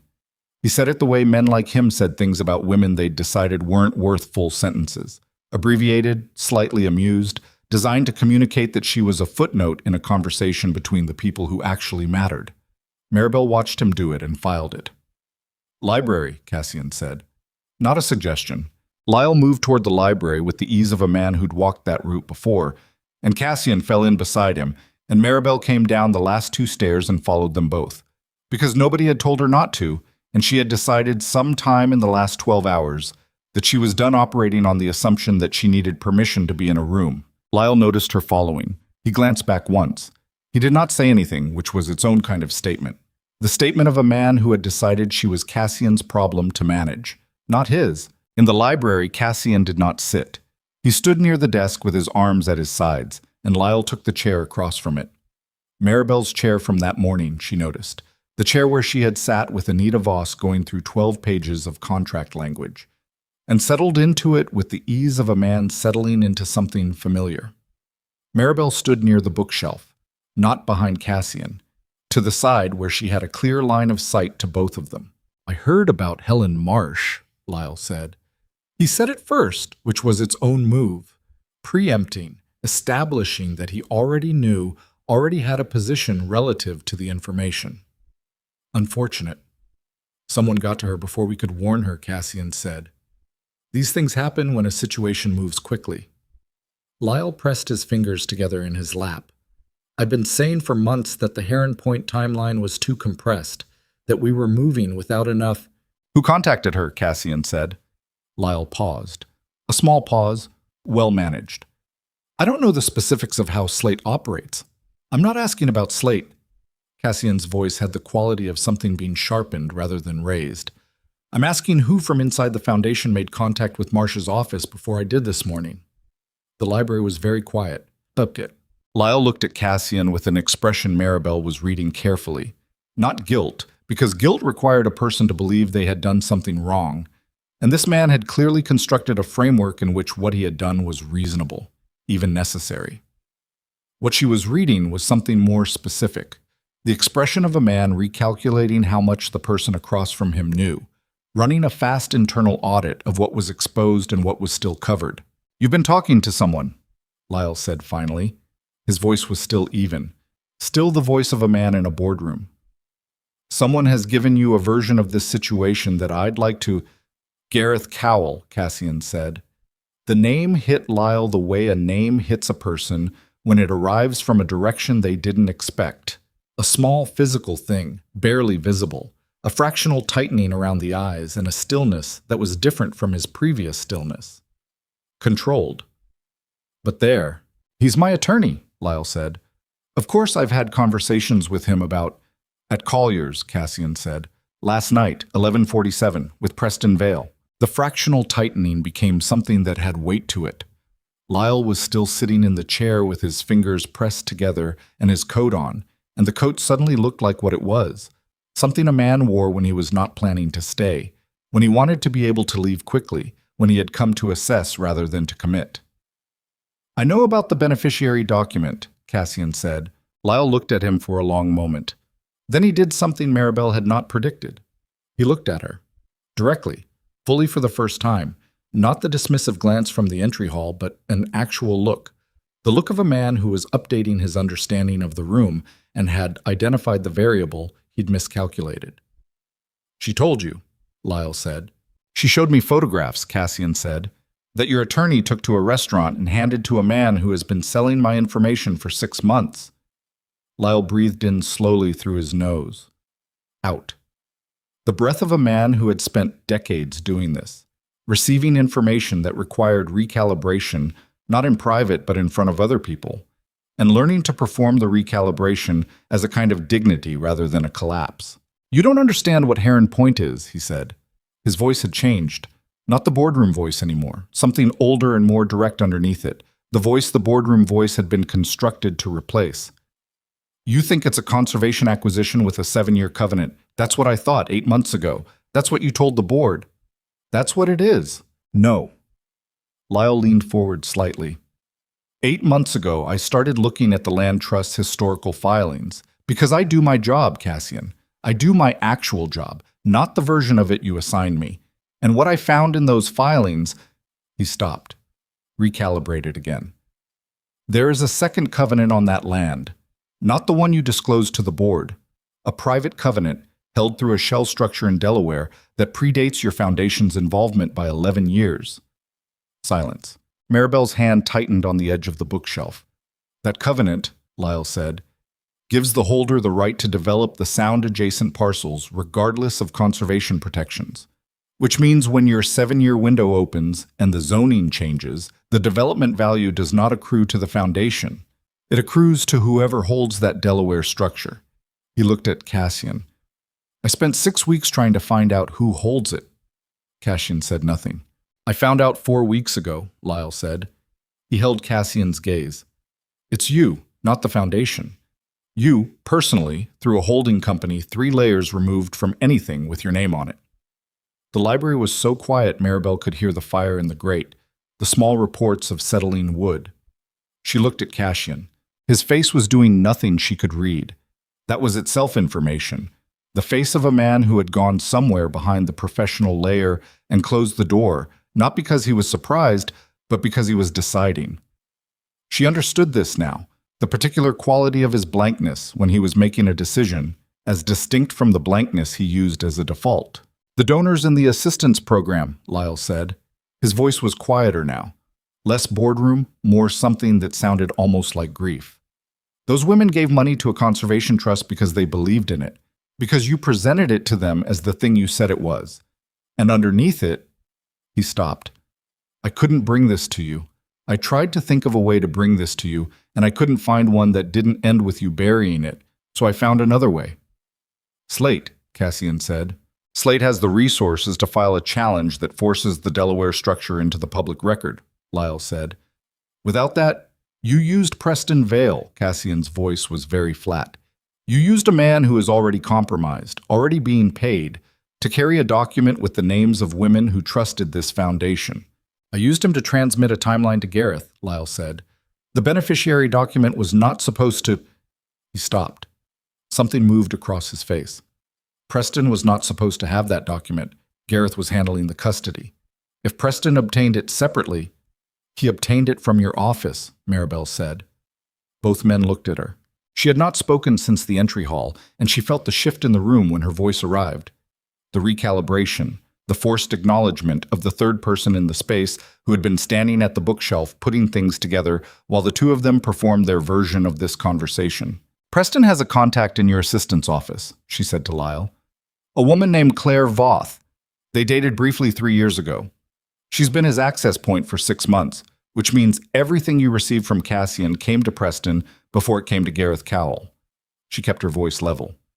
The beneficiary document was not a leak from Gareth's custody. It was copied from your files before it ever reached Gareth.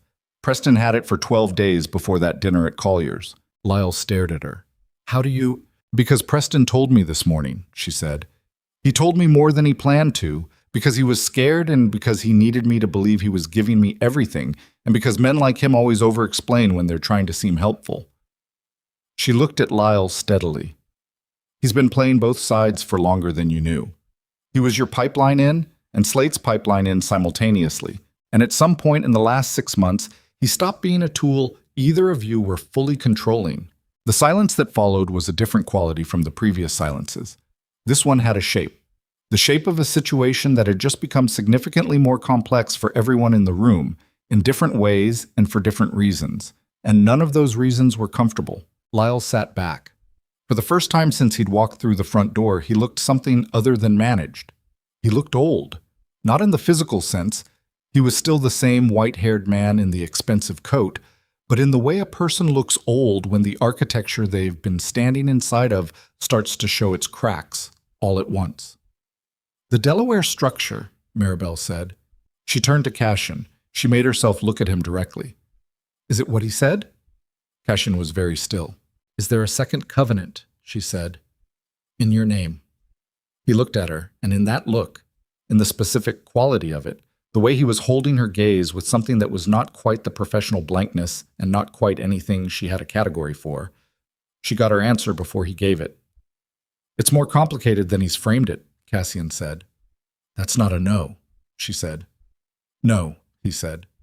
It's not, she breathed. Once. The breath of someone who has just received confirmation of something they were hoping was wrong and had been preparing in the back of their mind for the possibility that it wasn't. She thought about Anita Voss, about 12 pages of contract language and the specific care they had taken with the termination clause. About the independent counsel provision she had insisted on, about the way she had sat across from Cassian Vey in this room that morning and decided, not from desperation, she had been very clear about that, not from desperation, that this was a move worth making. She thought about the women in the assistance program. 3 names in a foundation filing, connected to a land acquisition that was not what it had been presented to be, connected to a shell structure 3 layers removed from a man who had opened a car door in the rain and offered her a transaction. She thought about the word he had used, transaction. She had thought, over the last 24 hours, that she was beginning to understand what the transaction actually was. She was revising that understanding now, in real time, in a library in front of a fire, with 2 men who had both, in different ways and for different reasons, built their version of this situation on assumptions about what she would and would not see. "Get out," she said to Lyle. He looked at her. "This conversation is done," she said. "Whatever you came here to do, whatever version of this you thought you were going to manage, it's done. Go back to your attorney and tell him that the photographs from Collier's are already in circulation and that cooperating is his only available option." She held his gaze. "I'll be calling him myself this afternoon." Lyle looked at Cassian. "She's right," Cassian said. His voice was quiet. Lyle stood. He buttoned his coat. He did it slowly, with the deliberateness of a man performing dignity because it was the only currency he had left in this room. And he walked to the library door and paused with his hand on the frame. "The women in that program," he said. To Cassian, not to her. "I want you to know that was not the intention." Cassian said nothing. Lyle left. The front door closed. The sound of his car on the gravel came through the window and then receded. And then the estate was quiet again, with the specific quiet of a space that has just had something significant leave it. Maribel stood at the bookshelf. She did not turn around immediately. She looked at the books on the shelf in front of her. Old spines, mostly. The kind of books that accumulate in a house over generations rather than being purchased deliberately. And she breathed, and she did what she had learned to do with things that needed to be handled before they could be felt. She handled it first. "The Delaware structure," she said. Walk me through it." "Maribel, walk me through it," she said again. She turned around. "I'm not doing this emotionally. I'm not going to have a reaction before I understand what I'm having a reaction to. So explain it." Cassian looked at her for a moment. Then he moved to the desk, pulled open the bottom drawer, and removed a folder she hadn't seen before, thicker than the one she'd held this morning, worn at the edges. He set it on the desk. "Sit down," he said. She sat in the chair Lyle had just vacated. It was still warm. She ignored that. He sat across from her and opened the folder. The structure was not simple. She had expected it not to be simple because nothing about this man was simple. And the older she was getting by the hour, the more she understood that simplicity in this world was either performance or naivety, and he was neither. The Delaware Holding Company was real. The personal covenant was real. But the picture Lyle had drawn, of a man secretly redirecting foundation assets to personal profit through a concealed legal mechanism, was, she could see as she went through the documentation, incomplete. The covenant had been structured to protect the development rights from a specific scenario, a hostile acquisition by a competitor who had tried, 11 years ago, to gain control of the Heron Point parcel and use it as leverage against the Vey Network's legitimate real estate operations. The shell structure had been the defensive mechanism. Over 11 years, it had been maintained because the threat it defended against had never fully disappeared. The Foundation's involvement had come later. The conservation acquisition was genuine, or had been, when it was designed. The 7-year covenant was real. The charitable mission was real. And the shell structure had never been dissolved. "You intended to dissolve it," she said. She looked up from the documents. "Before the acquisition closed." He met her eyes. "Yes." "But you hadn't yet." "No." "Because Lyle started moving before you expected him to." "Because I didn't know Lyle was moving at all," he said. The stripped voice again. No professional layer, no management, just the flat weight of something he wasn't going to decorate. "I found out 6 weeks ago that there was a breach. I did not know the breach was Lyle until this morning." She looked at him. She thought about what Drum had said in the corridor. "The analyst who flagged it works for me." Not Vey directly. She thought about the photographs being routed to her specifically before they went to Cassian. She thought about the analyst's first loyalty being to the Foundation's program. And she thought about the specific timing of things.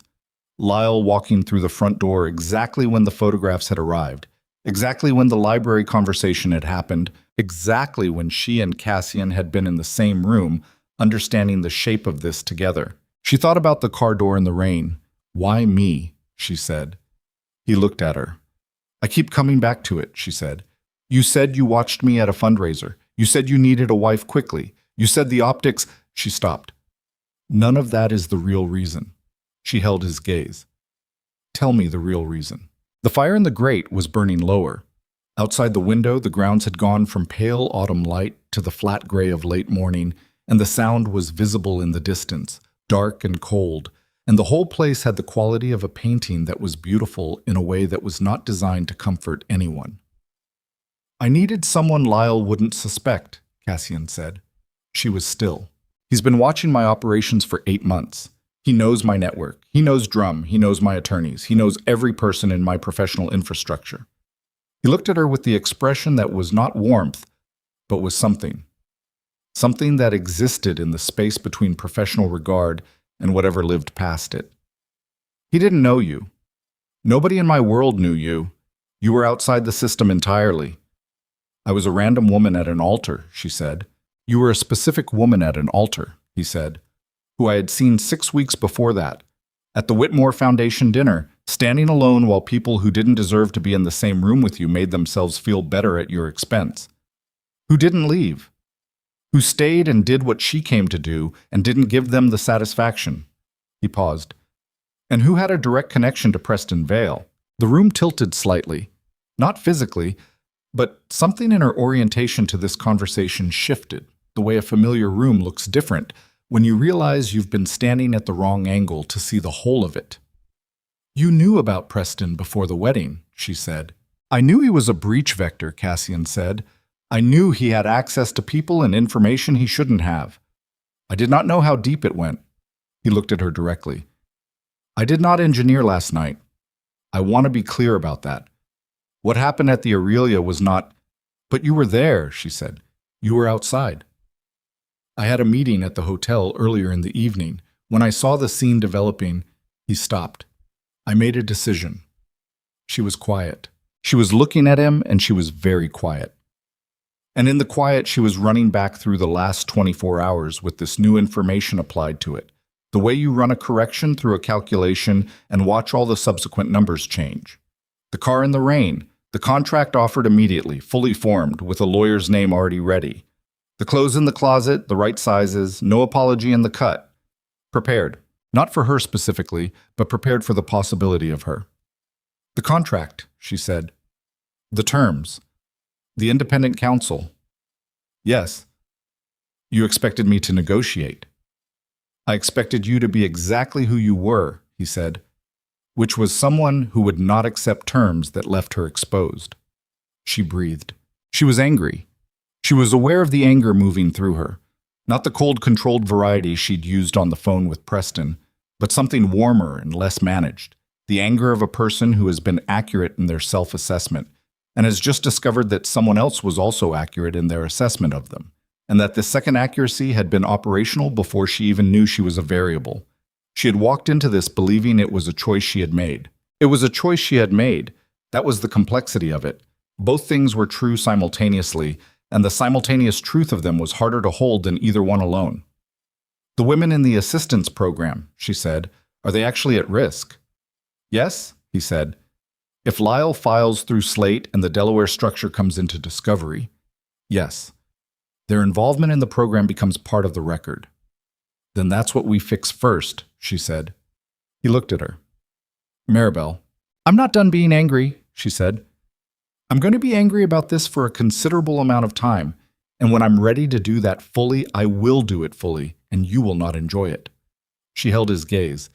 "But those women are real, and they are in danger, and you built the thing that endangered them, and I am inside it now, which means I am going to help you fix it, because it is the right thing to do. Not for you, for them." He was looking at her. "After that," she said, "you and I are going to have a very different conversation about what this arrangement actually is." "I know," he said. "Good." She stood. Call Drum. I need to know where Preston is right now. She moved toward the door. He's at the Meridian, Drum said from the corridor. She stopped, looked at the doorway. Drum was standing just outside it with his phone in his hand and the expression of a man who had been there for longer than either of them had realized and had made a specific professional decision about when to announce himself. The Meridian Hotel, Drum said. He checked in this morning, room 412. He paused. He's not alone. There's a second guest registered to the room under a name that came back as a shell identity. Maribel looked at Cassian. Cassian stood. Slate's people, he said. It was not a question. The vehicle in the lot is registered to a logistics company out of Newark with 3 documented connections to Slate's distribution network, Drum said. The room was very still. Preston Vale was in a hotel room with Ronan Slate's people, which meant that whatever Preston had told Maribel on the phone this morning about wanting to cooperate, about being scared, about having information he was willing to trade, that conversation had been happening simultaneously with a different conversation, in a different register, with different people. She had thought Preston was scared enough to flip. Preston was scared enough to accelerate. He's not going to give us the documentation, she said. The anger was still there, but it had changed temperature. Gone back to the cold variety, the useful kind. He called me this morning to find out what we had, not to give us what he had. And now he's with Slate's people, and he's giving them whatever I told him on that call. She had told him they knew about Slate. She had told him they knew about the deposits. She had told him, with the confidence of someone who believed they were operating from the stronger position, that she knew about Ronan Slate, and he had gone directly to Ronan Slate. The charity auction, she said. She looked at Cassian. The Heron Point Foundation benefit. When is it? 4 days, Cassian said. His voice was careful. Slate knows the timeline. He knows you know about the breach. He knows you've warned Helena Marsh. She was thinking fast, and she could feel the shape of it assembling, the kind of cold clarity that arrived when she stopped trying to manage her anger and just let it be fuel. He has 4 days to make a move before the acquisition closes, and Preston just told him that the move needs to happen before you can build a case around the documentation. The auction, Cassian said. He's not going to wait for another opportunity, she said. The auction is public. It's the Foundation's biggest event. If he can create a crisis there, publicly, visibly, it doesn't matter whether the Delaware structure ever comes out. The Foundation's credibility collapses in real time, and the acquisition dies with it. Cassian looked at Drum. Drum looked at Maribel. She understood in that moment that she had just stepped off the edge of something. Not the edge she'd stepped off when she got in the car 2 nights ago, which had been a step she'd taken with reasonable information and clear eyes. This was different. This was the edge that appeared when you were already moving, when you'd committed to the direction and the ground changed under your feet and you were suddenly somewhere you had not planned to be, with a decision to make that was not the decision you'd prepared for. Preston Vale was in a hotel room with Slate's people, and he had her voice on a phone call with enough information to walk Slate directly into the next move.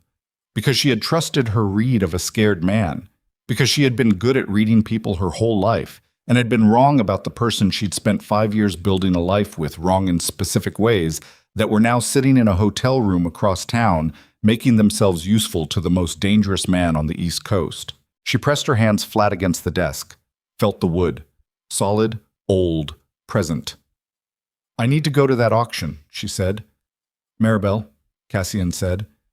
His voice carried something she hadn't heard in it before, but not the professional precision, not the stripped honesty. Something that was trying to be careful with her and wasn't sure how. You don't have to, I'm the only one Slate hasn't mapped, she said. Your network, your attorneys, your security, he's had 8 months to map all of it. He doesn't know me. He doesn't know what I know or how I know it or what I'm capable of. She looked up. I'm the variable he hasn't accounted for, which means I'm the only advantage you have left. She held Cassian's gaze, and in his eyes, in that specific quality that was not warmth but lived near it, that she had been trying to name since the rain-slicked street outside the Grand Aurelia Hotel, she saw the thing she had been circling without quite letting herself see it, that he had known this. From the fundraiser to the car, to the contract, to the library, he had known that what she was capable of was something his world could not have produced from inside itself. He had needed someone his world hadn't made. The problem was that his world was now the only world she was standing in. And somewhere across town, in room 412 of the Meridian Hotel, Preston Vale was sitting with Ronan Slate's people, and her voice was on a recording on his phone. And the auction was in 4 days, and everything. The land, the women, the foundation, the things she had not yet decided what to call between herself and the man standing across this desk.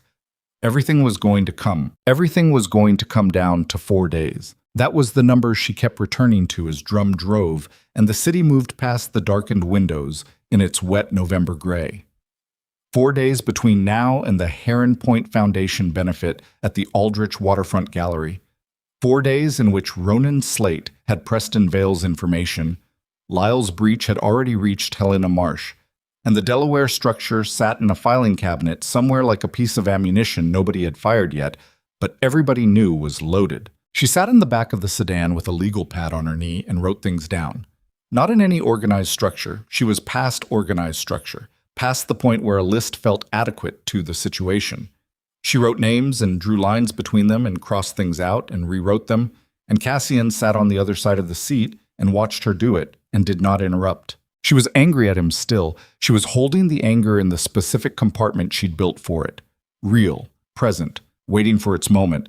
But she was not going to let it dictate the next 4 days because that was not something she could afford, and he knew it, and she knew he knew it, and neither of them had said anything about it since the library. Preston won't give us the documentation voluntarily, she said, not looking up from the legal pad. We established that. He's already with Slate's people. He's given them whatever I handed him on that call. She drew a line between Preston's name and a box she'd labeled recording. But he made a mistake.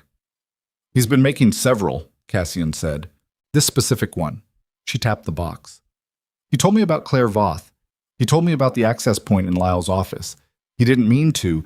He was trying to demonstrate how thorough he'd been, how valuable his access had been, and he gave me the mechanism. She looked up. Claire Voth is not Slate's person. She's not Lyle's person. She was Preston's person, personal connection, not operational, which means Slate doesn't know she exists as an access point. Cassian was quiet, listening. If she has copies of what she passed to Preston, and she might, if she's careful, if she kept them for her own protection, then we have a chain of custody that doesn't go through Preston at all. She looked back at the legal pad. And if she knows that Preston is currently sitting in a hotel room with people who will cut her loose the moment she becomes inconvenient, she talks to us instead, Cassian said. She talks to Anita Voss, Maribel said. Independent counsel. Not you, not Drum, not anyone connected to Vey. Me and Anita, and Claire Voth decides on her own terms what she wants to do. She drew a line. That's today, tonight, if possible. I can get you her address in an hour. I need it in 20 minutes. Cassian reached for his phone. She went back to the legal pad. The auction was 4 days away. She needed 3 things before it. The documentation of Lyle's breach through Cowell and the Collier's dinner, which the photographs partially covered but which needed corroboration. The chain of custody for the beneficiary document, which Claire Voth might provide. And something she hadn't written down yet because writing it down made it real in a way she was still deciding how to handle. She needed to understand what Slate was actually planning to do at the auction, not generally. She could construct the general shape of it, a public disruption calibrated to damage the Foundation's credibility at its most visible moment. She needed the specific, the room, the timing, the mechanism. Because a general defense against a specific attack was not a defense, it was a hope. And she had spent enough of her life operating on hope to be done with it. She wrote specific on the legal pad and drew a box around it. The Meridian, she said.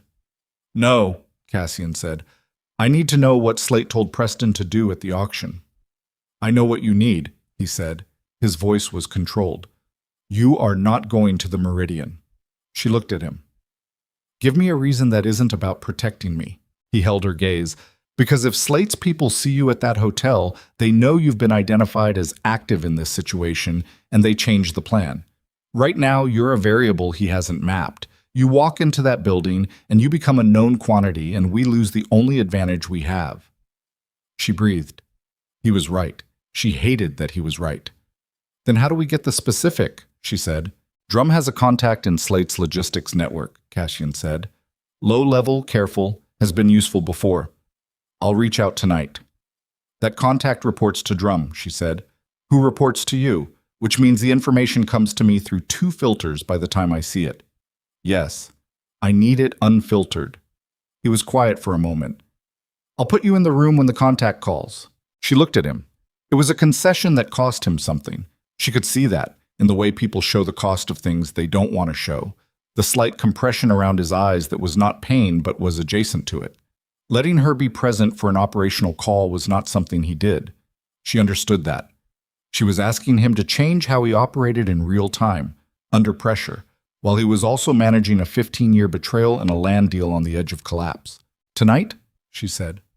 Tonight, he said. She went back to the legal pad.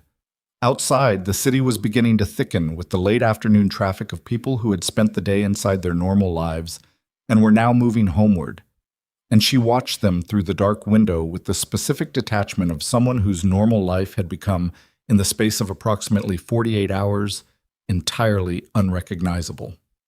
Claire Voth was 27 and lived in a fourth-floor walk-up in the garment district and opened her door in paint-stained jeans with the wariness of someone who had been expecting a conversation like this one for longer than she'd admitted to herself. Maribel had come alone. No Drum, no car. She'd taken a cab and walked the last block. Anita Voss was on the phone rather than in person, available if needed, her number already open on Maribel's screen. I'm not here to threaten you, Maribel said, standing in the doorway. I'm here because you're going to need to make a decision before someone makes it for you. Claire let her in. The apartment was small and careful. The apartment of someone who organized the things within their control because the things outside it were in motion. There were plants everywhere, improbably alive, crowding every windowsill. Claire sat on the edge of her couch with her hands wrapped around a mug she'd already been holding when she answered the door. And she looked at Maribel with the eyes of someone deciding how much longer they could afford to be afraid. He told you about me, Claire said. He didn't mean to, Maribel said. She sat in the chair across from her. He was trying to impress me with his access. He mentioned your name in the context of Lyle's office, and I did the rest. She kept her voice level. Not warm. Warmth would be patronizing here. Just direct. How long have you been sitting on copies? Claire's hands tightened on the mug. I don't... Claire. She said the name with the same quality she'd used on the phone with Preston 3 days ago. Not unkind, but not soft either. The voice of someone who needed the conversation to skip the part where they pretended. The women in the Foundation's assistance program are going to be exposed in a public legal proceeding in 4 days if the documentation doesn't surface before then. I need what you have, handled through independent legal counsel, in a way that protects you. I am offering you that path right now. Silence. Claire looked at the plants on the windowsill for a long moment. Something moved through her face. Not guilt, specifically, but the expression of someone who had been holding something heavy for months and was trying to determine whether the person across from them was actually strong enough to take some of the weight. He said it was just financial information, Claire said. He called it a whistleblower situation. He said Lyle was defrauding the Foundation and he needed documentation to... I know what he said. He didn't tell me about the program. Her voice had gone tight. He did not tell me there were women's names in what I was... She stopped. I know, Maribel said. And she did. She believed her. It had the specific texture of truth. Not the smooth, constructed variety, but the rough, irregular kind that came with the particular shame of having been used by someone you trusted. She recognized it from the inside. You have copies, Maribel said. Claire looked at her. Then she stood, went to the kitchen, and came back with a manila envelope that she held for a moment before setting it on the coffee table between them. Maribel did not reach for it immediately. She looked at Claire. Call this number, she said, and held out her phone with Anita's contact open. Tell her what you have and how you got it. She'll tell you what your options are. I won't be in that conversation unless you want me to be. Claire looked at the phone. Then she took it. Maribel went to stand by the window while Claire talked, looking down at the street below, at the ordinary movement of a city that didn't know what was happening 4 floors above it. She could hear Claire's voice behind her, quiet at first, then steadier, the voice of someone finding solid ground under their feet. She looked at the plants crowding the windowsill. Improbably alive. She thought, me too. The call with Drum's contact came at 11 that night, in a back room of the estate that she had not been in before. A room that was clearly operational rather than residential, with screens on one wall showing building schematics and a table covered in documents that Drum had swept to one side when she entered. The contact's voice came through a scrambled line, flattened and slightly distorted, and she stood at the table with her legal pad and listened.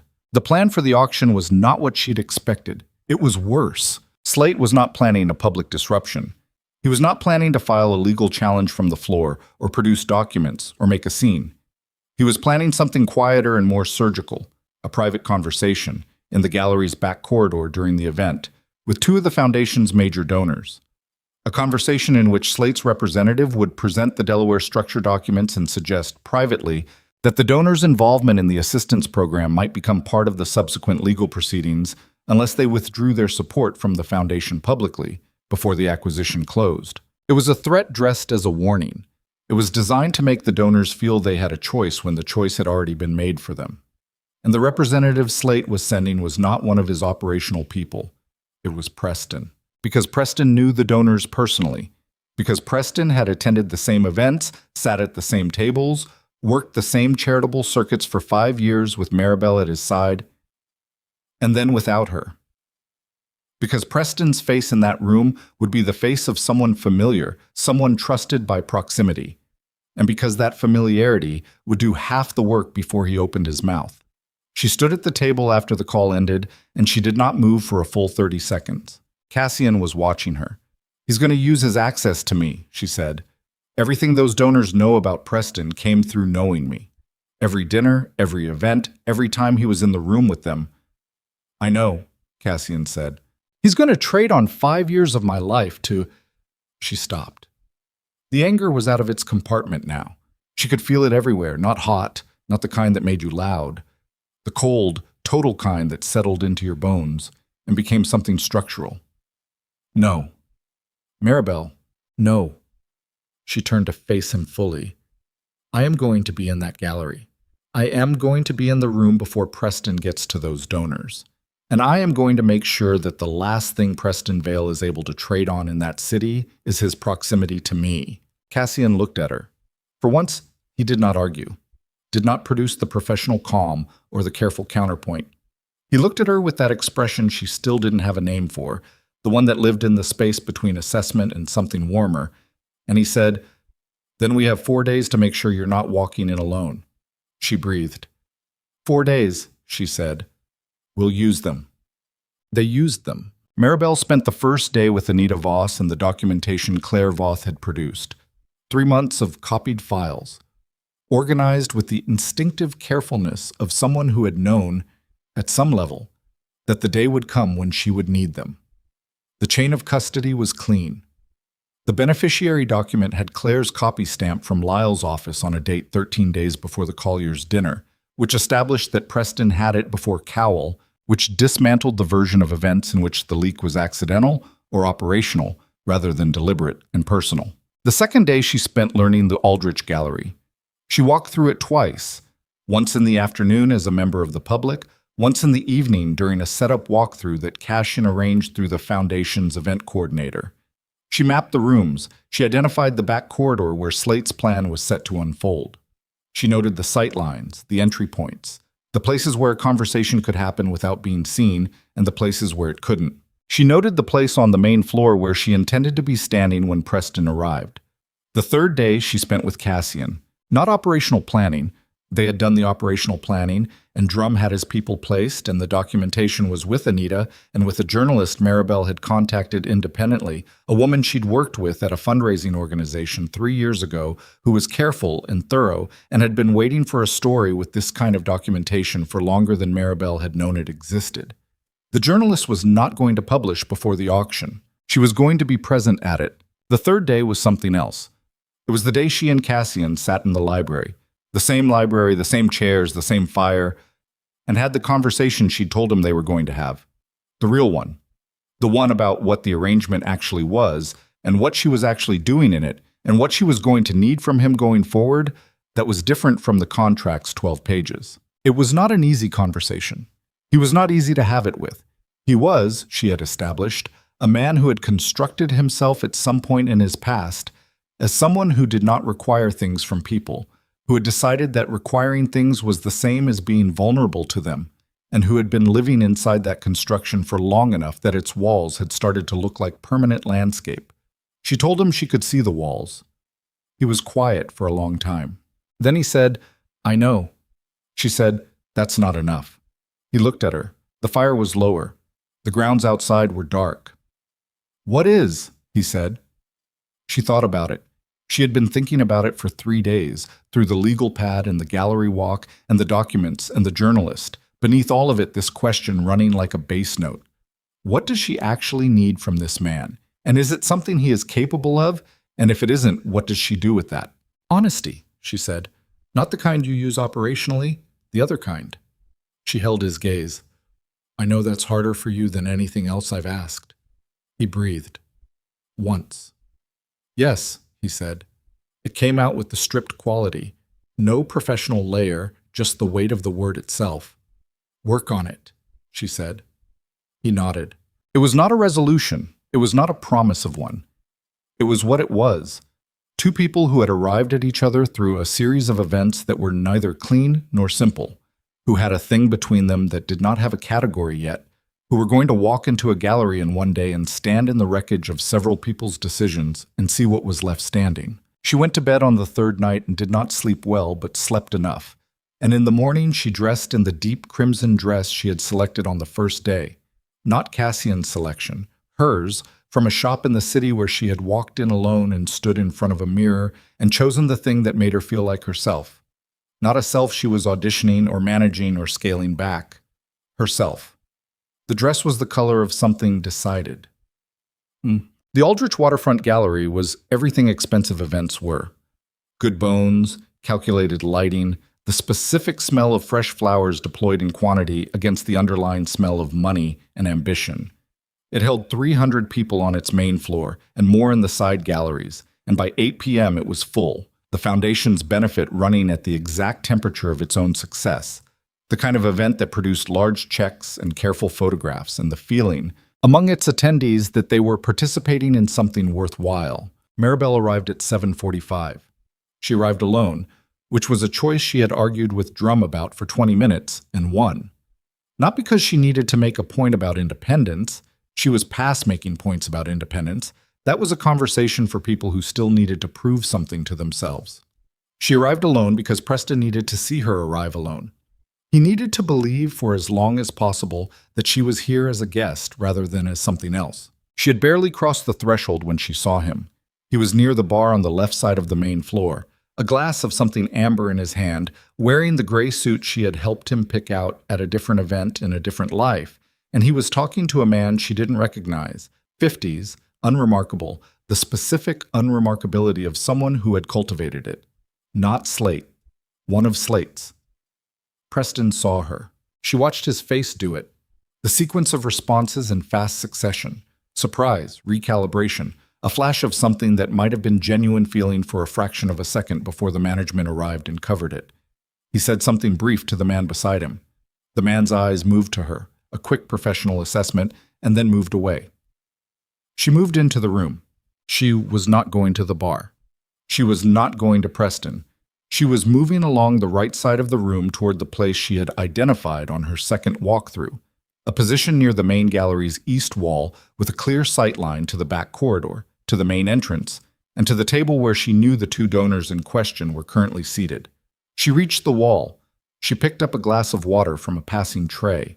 She looked at the room. It was all here. Everything that had been building since a chandelier at the Grand Aurelia Hotel had thrown its indiscriminate light across 200 people, and one man had decided to use a microphone. Lyle was here somewhere. She had not located him yet, but she would. The donors were here, seated, laughing at something their tablemate had said.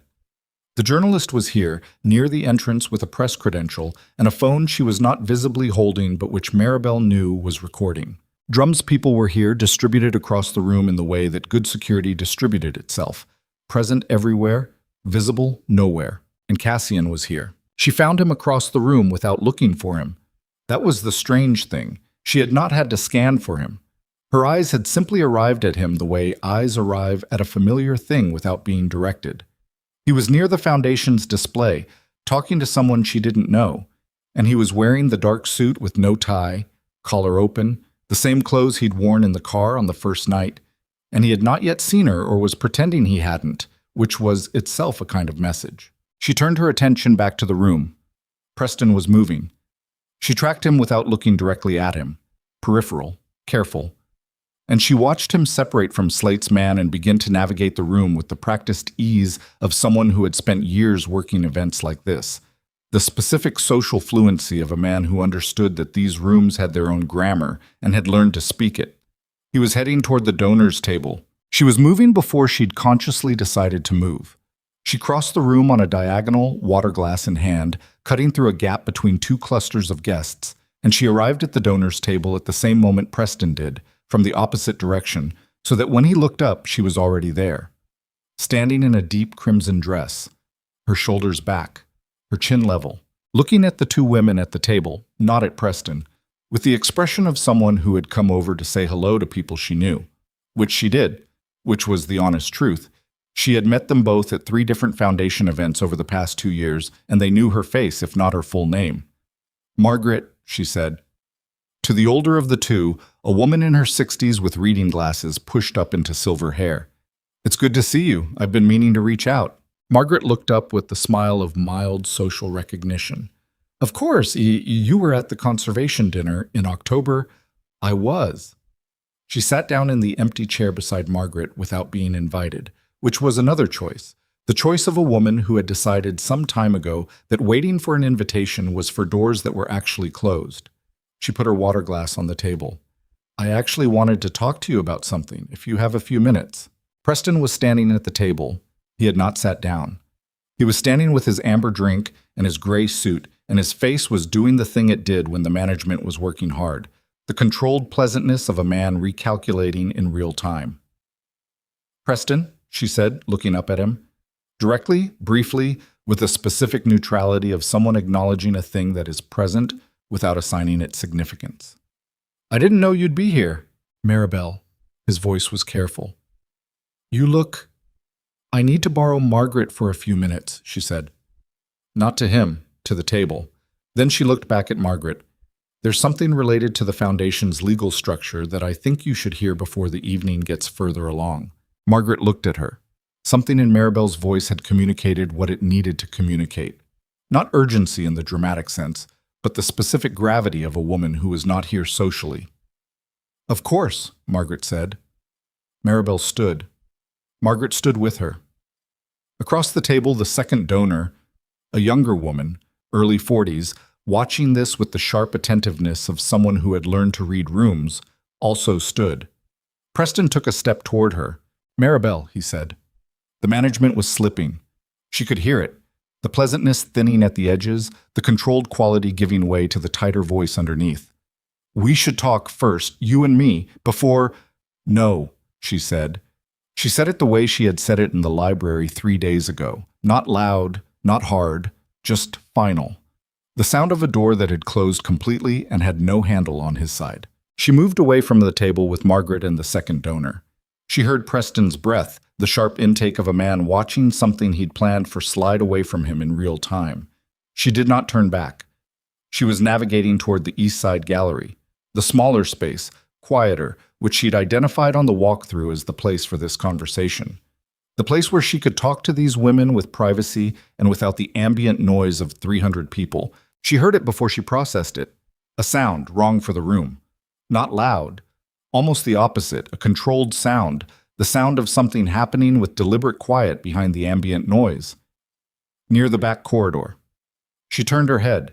The back corridor door was open. She could see into it, 20 feet of service corridor, lighting one step down from the main gallery, and in it, 2 figures. She recognized one of them by posture before she registered the face. Drum. The second figure was Ronan Slate. Not a representative, not a logistics contact. Slate himself. She stopped walking. Margaret was still moving. Maribel put a hand briefly on her arm and said quietly, "One moment," and she turned fully toward the corridor. Slate had come himself. That was not what Drum's contact had said. The contact had said Preston, had said a representative, had said a quiet conversation with donors, had not said Slate, had not said the corridor, had not said tonight with this specific weight of presence. She felt the hairs on the back of her neck rise. Because Slate being here himself meant the plan was not what she'd been told it was. A man like Ronan Slate did not leave his operational distance to stand in a service corridor at a charity auction unless what was happening here was not the secondary move but the primary one. She turned to find Cassian. He was already moving toward the corridor. And that was when she saw what Cassian hadn't yet, what he couldn't see from his angle, from the other side of the room. The second man standing in the corridor's shadow, positioned between the corridor and the main gallery's emergency exit, his right hand at his side with the specific stillness of a hand that was not empty. Everything in the room sharpened. The sound of 300 people became very far away. Her heartbeat was in her ears, not fast. She was surprised by this, that her heart rate had not spiked, that her body had gone to the cold, focused place rather than the panicked one. And she was in motion before she'd finished the thought, moving on a diagonal that would put her between Cassian and the exit, between him and the man with the hand that was not empty. She had no plan. She had something better. She had the knowledge that she was the variable nobody had mapped, that she was the woman in the crimson dress who had not been in this world long enough to be anticipated by it, and that she was walking toward the most dangerous moment of her life with nothing but herself. That was what she had. She covered the distance in 8 steps, and she covered it fast enough that the man near the emergency exit did not have time to recalculate. He had been watching Cassian, the known quantity, the anticipated threat, the one his positioning had been designed around. He had not been watching the woman in the crimson dress who was moving on a diagonal from the East Gallery with the specific velocity of someone who had already decided what she was going to do before she fully understood what it was. She put herself between Cassian and the exit, not behind cover, not at an angle. Between, directly, physically, in the open space of the main gallery with the chandelier overhead, and 300 people behind her and the man's hand still at his side and his eyes now on her because she was impossible to ignore. And she held his gaze and she said, loudly enough that the nearest cluster of guests turned, loudly enough that the sound carried above the ambient noise of the event, in a way that could not be walked back or explained away as nothing. His name is Daryl Mitch. He works logistics for Ronan Slate, and he is currently carrying a concealed firearm in a gallery with 300 people. The room changed. Not chaos. Not yet. Not the running and screaming kind, because the words had hit people faster than the understanding of them. And there was a beat of collective suspension. That fraction of a second where 300 people were all processing the same words at the same moment, and none of them had gotten there yet. Mitch moved, not toward her, away. Toward the exit, the calculation of a man who understood that the window had closed, and that exposure was now the primary risk. He hit the emergency exit bar, and the alarm went off, and the sound broke the suspension, and then the room was moving. And in the corridor, Drum had Slate by the arm, and Cassian was already at the exit before it had fully swung open, and she could hear footsteps, and she stood in the place where she had planted herself, and she breathed. Her hands were shaking. She looked at them. Both of them, held out in front of her in the chandelier light, trembling with the specific fine tremor of a body that had held itself together through something and was now, with the immediate threat receding, beginning to process the cost of that. She pressed them flat against her thighs and looked up. Margaret was standing 10 feet away, the second donor beside her, both of them looking at Maribel with expressions she didn't have time to read. The journalist was already moving through the crowd toward the exit, phone up. Around the room, the guests were doing what people do when something frightening has happened in a place designed for safety. Clustering, talking, checking their own reactions against the reactions of the people nearest them. A hand on her arm. She turned. It was not Cassian. It was Drum, who had come back from the corridor with the compressed efficiency of someone who had done what needed to be done and returned to the next task. His face was its usual compact, unreadable surface, but his hand on her arm was careful. The grip of someone steadying rather than directing. Slate is contained, he said, quietly enough that only she could hear it. Cassian's people have the exit. Mitch is gone, but there's a unit outside. He looked at her steadily. You all right? No, she said, honestly. But I'm standing. He nodded once. The nod of a man for whom that distinction between all right and standing was not a small one. Preston is in the East Gallery, he said. He saw what happened. He hasn't moved. She looked toward the East Gallery entrance. Through the open doorway, she could see the smaller room, its quieter crowd, and near the far wall, the gray suit and the face she had spent 5 years memorizing and was now seeing across a room for what she already knew would be the last real time. Preston was looking at her.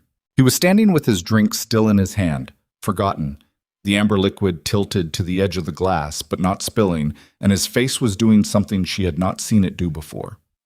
Not the management, not the relief, not the specific performance he had run in that ballroom 10 days ago with a microphone and 200 witnesses.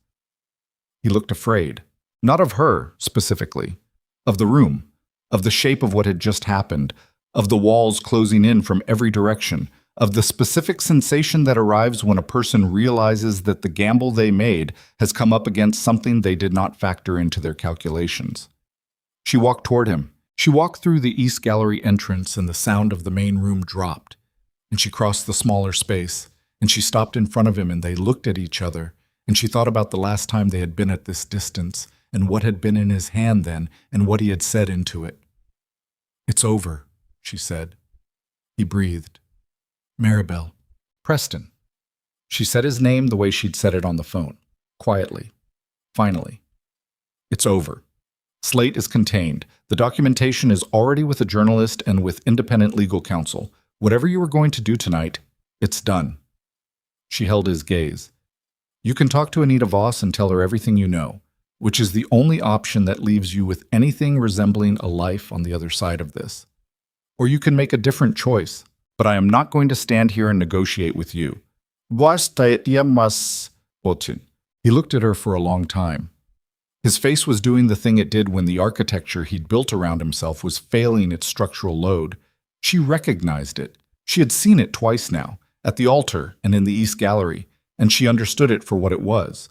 Not cruelty, not malice in its pure form, but the expression of a man who had built himself out of the wrong materials and was watching the building come down. She almost felt sorry for him. "Not enough to stay. Call Anita," she said. "Tonight." She turned and walked back into the main gallery and did not look back, which was not dramatic and was not performance. It was simply the only direction she had left. The police arrived at 11 minutes past 8. The aftermath of those 11 minutes had the quality of all aftermaths. The specific organizational chaos of a situation that had resolved its peak tension and was now processing its consequences, which was less cinematic than the peak, but required more of the people inside it. Drum coordinated with the building's security and then with the officers. Cassian spoke to no one from law enforcement directly, which was a deliberate choice that Maribel understood and did not comment on. The journalist spoke to Margaret and the second donor, whose name, Maribel had learned in the East Gallery, was Renata, and both women were calm and specific, and said what they had to say with the precision of people who had decided what their role in this was. Maribel gave a statement to a detective named Hires, who had the exhausted attentiveness of someone working late on a night that had already been long. She told him about the man at the exit, the name she'd given, the concealed firearm. She told him what she'd heard from a contact regarding Slate's planned presence at the event. She did not tell him everything.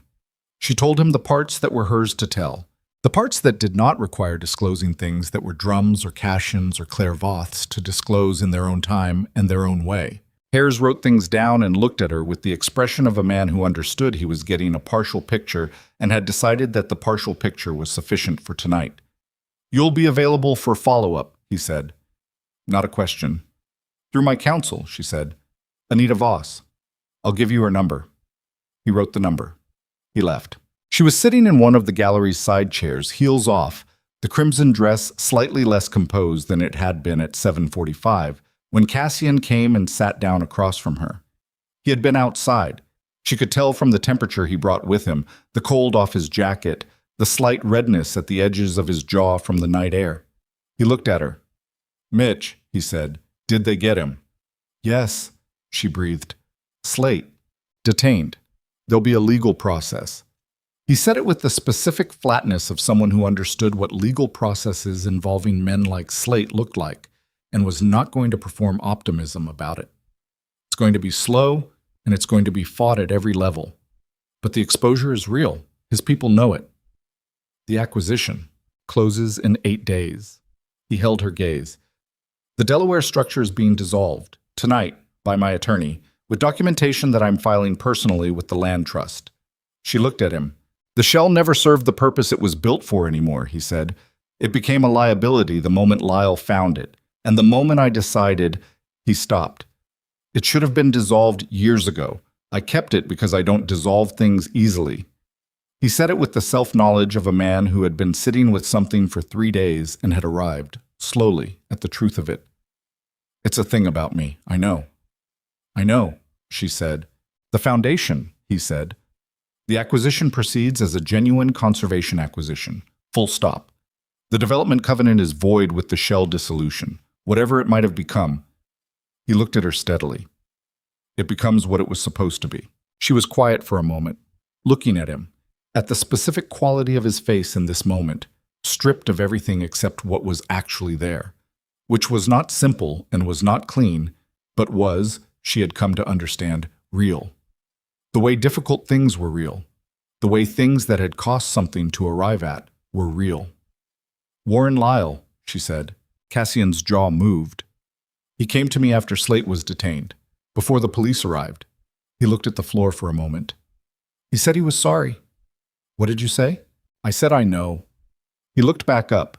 The same words he'd used in the library, in the different context, the same stripped honesty. 15 years. He made a choice, and the choice was wrong in the way it was executed regardless of what he found underneath it. And He stopped, started again. I should have dissolved the shell years ago. That's true, whether or not Lyle found it. She looked at him. He's resigning from the board, Cassian said. It's the right thing. I didn't ask him to. She nodded. She picked up her heels from the floor beside the chair, held them in one hand, the straps looped over her fingers, and looked at the gallery around them. Emptying now, the guests long gone, the cleanup staff beginning their work, the flowers beginning to show their fatigue after an evening of standing at attention. The chandelier in the main room was still lit, doing what chandeliers did, throwing its democratic light across everything with the same indifference it had shown the Grand Aurelia Hotel 10 days ago. 10 days. She thought about the woman who had walked into the Grand Aurelia Hotel 10 days ago in $4,000 of ivory satin, gripping her bouquet so hard the stems bent, trying to believe that the object could anchor something that needed anchoring. She did not feel sorry for that woman.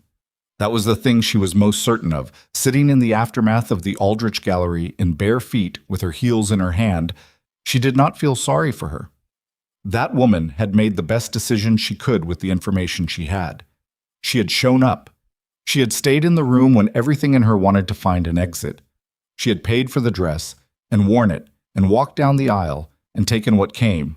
And when what came was unspeakable, she had not screamed and had not begged and had picked up her feet and walked out. And she had gotten into the car. That woman had gotten into the car. And here was where the car had gone. And here she was, sitting in it. Maribel, Cassian said. She looked at him. He was watching her with that expression she had finally found a word for, sometime in the last 4 days. In the space between the legal pad and the gallery walkthrough and the third day's conversation in the library. It was not warmth, not exactly, though it was adjacent to warmth. It was the expression of a man who had spent a long time believing that the people around him were variables and had encountered, unexpectedly, someone who declined to be a variable, someone who was instead a constant, the kind of constant you had to keep accounting for, that showed up in every calculation, that you couldn't set aside or subtract out. She had a word for it now. Recognition. He recognized her. Not the version of her that Preston Vale had tried to curate, not the version she'd spent years managing and scaling back and apologizing for.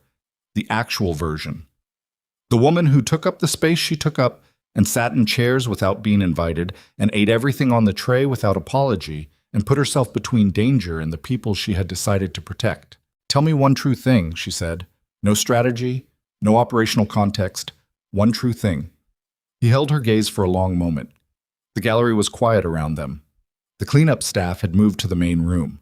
A flower arrangement nearby had finally given up on one of its stems, which had bowed slowly to the table, graceful in its surrender. "I stopped the car because of who you were," he said. "Not because of what you could do, because of who you were, standing in the rain, with everything that had just happened to you, making a decision instead of having one made for you." He breathed, and I told myself it was operational because because it was simpler to tell myself it was operational. She looked at him. "That's the true thing," he said. She sat with it. Outside the gallery's tall windows, the waterfront was dark and cold, the sound moving in the distance with its ancient indifference, the lights of the far shore reflecting in the water in long, broken lines.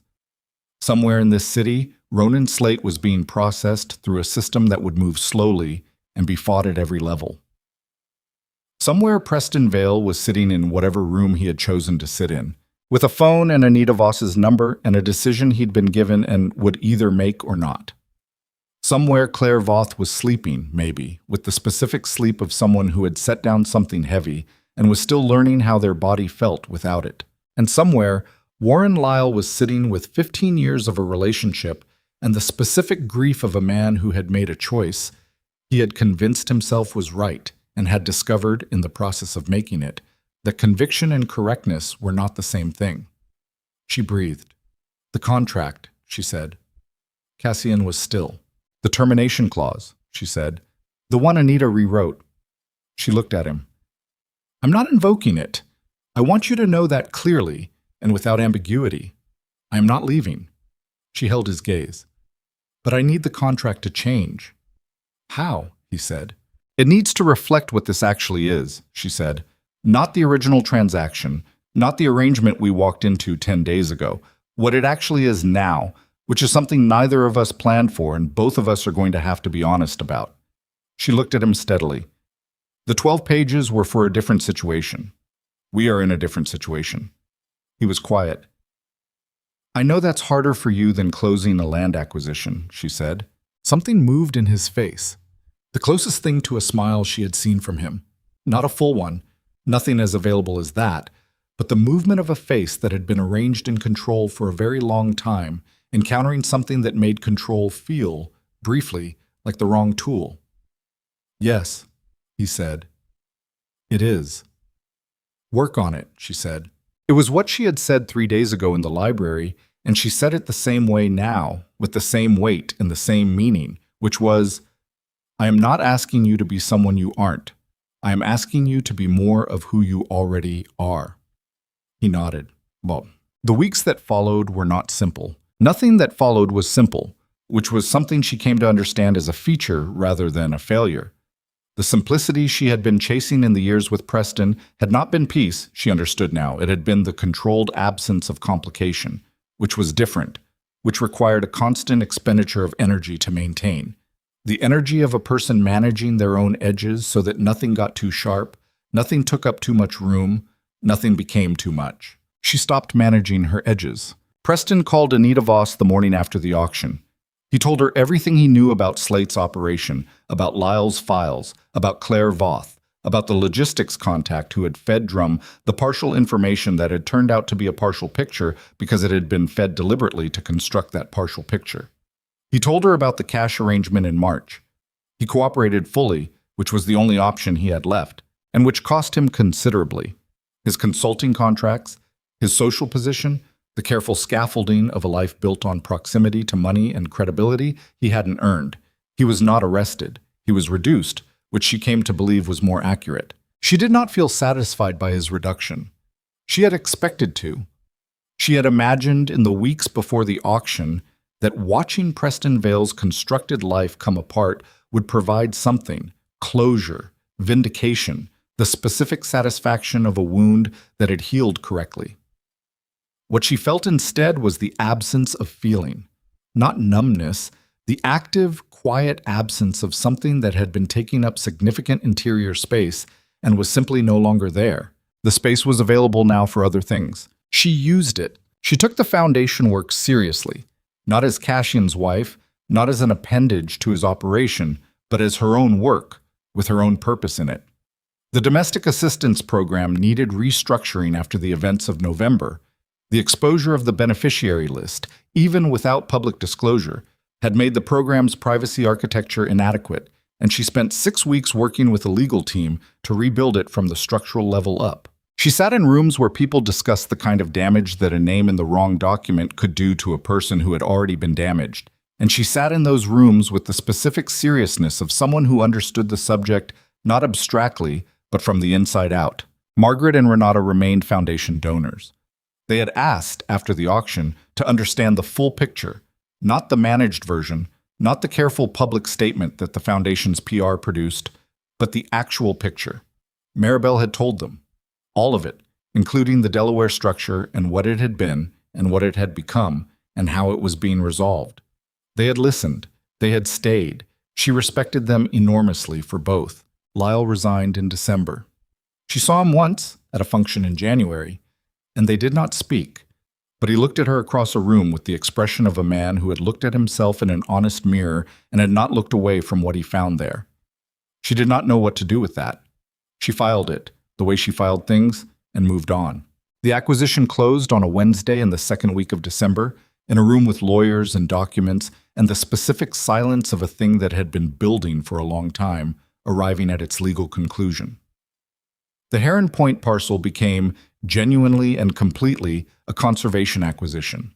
No covenants, no secondary structures, no architecture underneath the stated purpose. Just the land and the water and the old trees and the walking trails that were planned and the foundation's name on a deed that said what it said without anything concealed beneath it. She stood outside the building after the closing and looked at the gray winter sky and thought about 42 acres of waterfront and the women who had trusted the foundation's word and deserved to have that trust be worth something.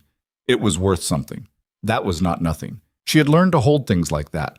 Not triumphant, not simple, but real. Real was enough.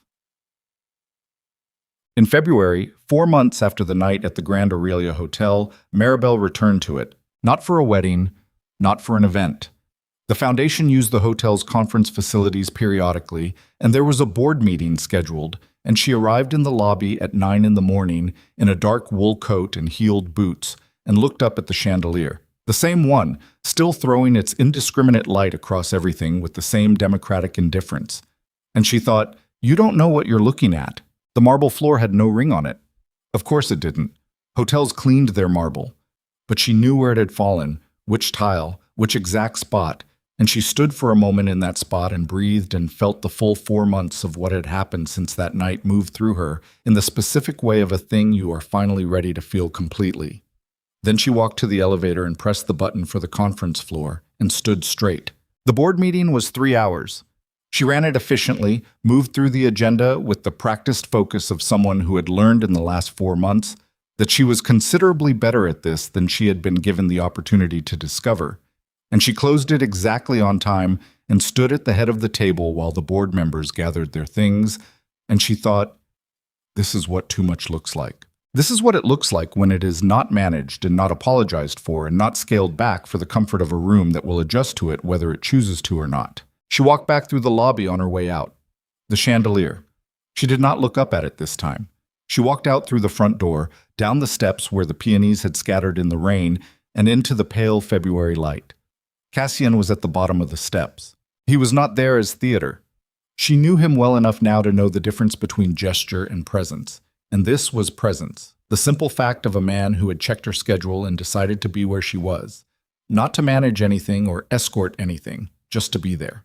He was in the dark coat, collar open despite the cold, and he was looking at her with the expression that had become familiar. The recognition, the recalibrated assessment, the thing underneath it that was warmer than he knew how to name, but was no longer something he was refusing to show. How was it? He said. Good, she said. She reached the bottom of the steps and stood in front of him. It was good. He held out his hand. It was a simple thing. An open hand, offered without ceremony, without anything attached to it in the way of performance or statement. Just his hand in the February air extended toward her, and the specific quality of the gesture that said, I am here, and I am not going anywhere, and I know that is not enough, but it is what I have, and I am giving it to you without strategy. She looked at his hand. She thought about 10 days ago, about 4 months ago, About the ring falling through the air and the sound it made on the marble and the rain and the car and the library and the corridor and the gallery and the crimson dress. She thought about the women in the program and the 42 acres of waterfront and the old trees and the honest deed. She thought about what she had eaten for breakfast that morning without apologizing for it. She thought about the space that had opened up inside her when she stopped managing her edges, and what she had put in it, and how it felt to have things in it that were actually hers. She thought about the word too much and the specific quiet death of its power over her.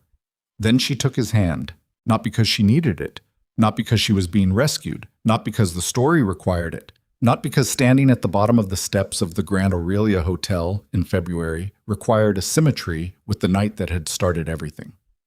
She took it because she chose to take it, because the choosing was the point, and had always been the point, and because the man whose hand it was had done the slow, uncomfortable work of becoming someone whose hand was worth taking.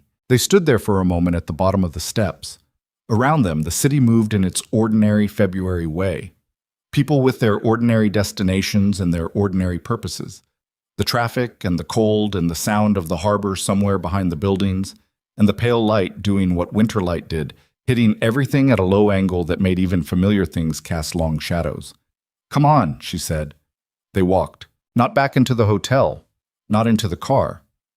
They walked together into the street, and the city received them the way cities receive everyone, without ceremony, without recognition, with the vast democratic indifference of a place that has seen everything and is still here regardless.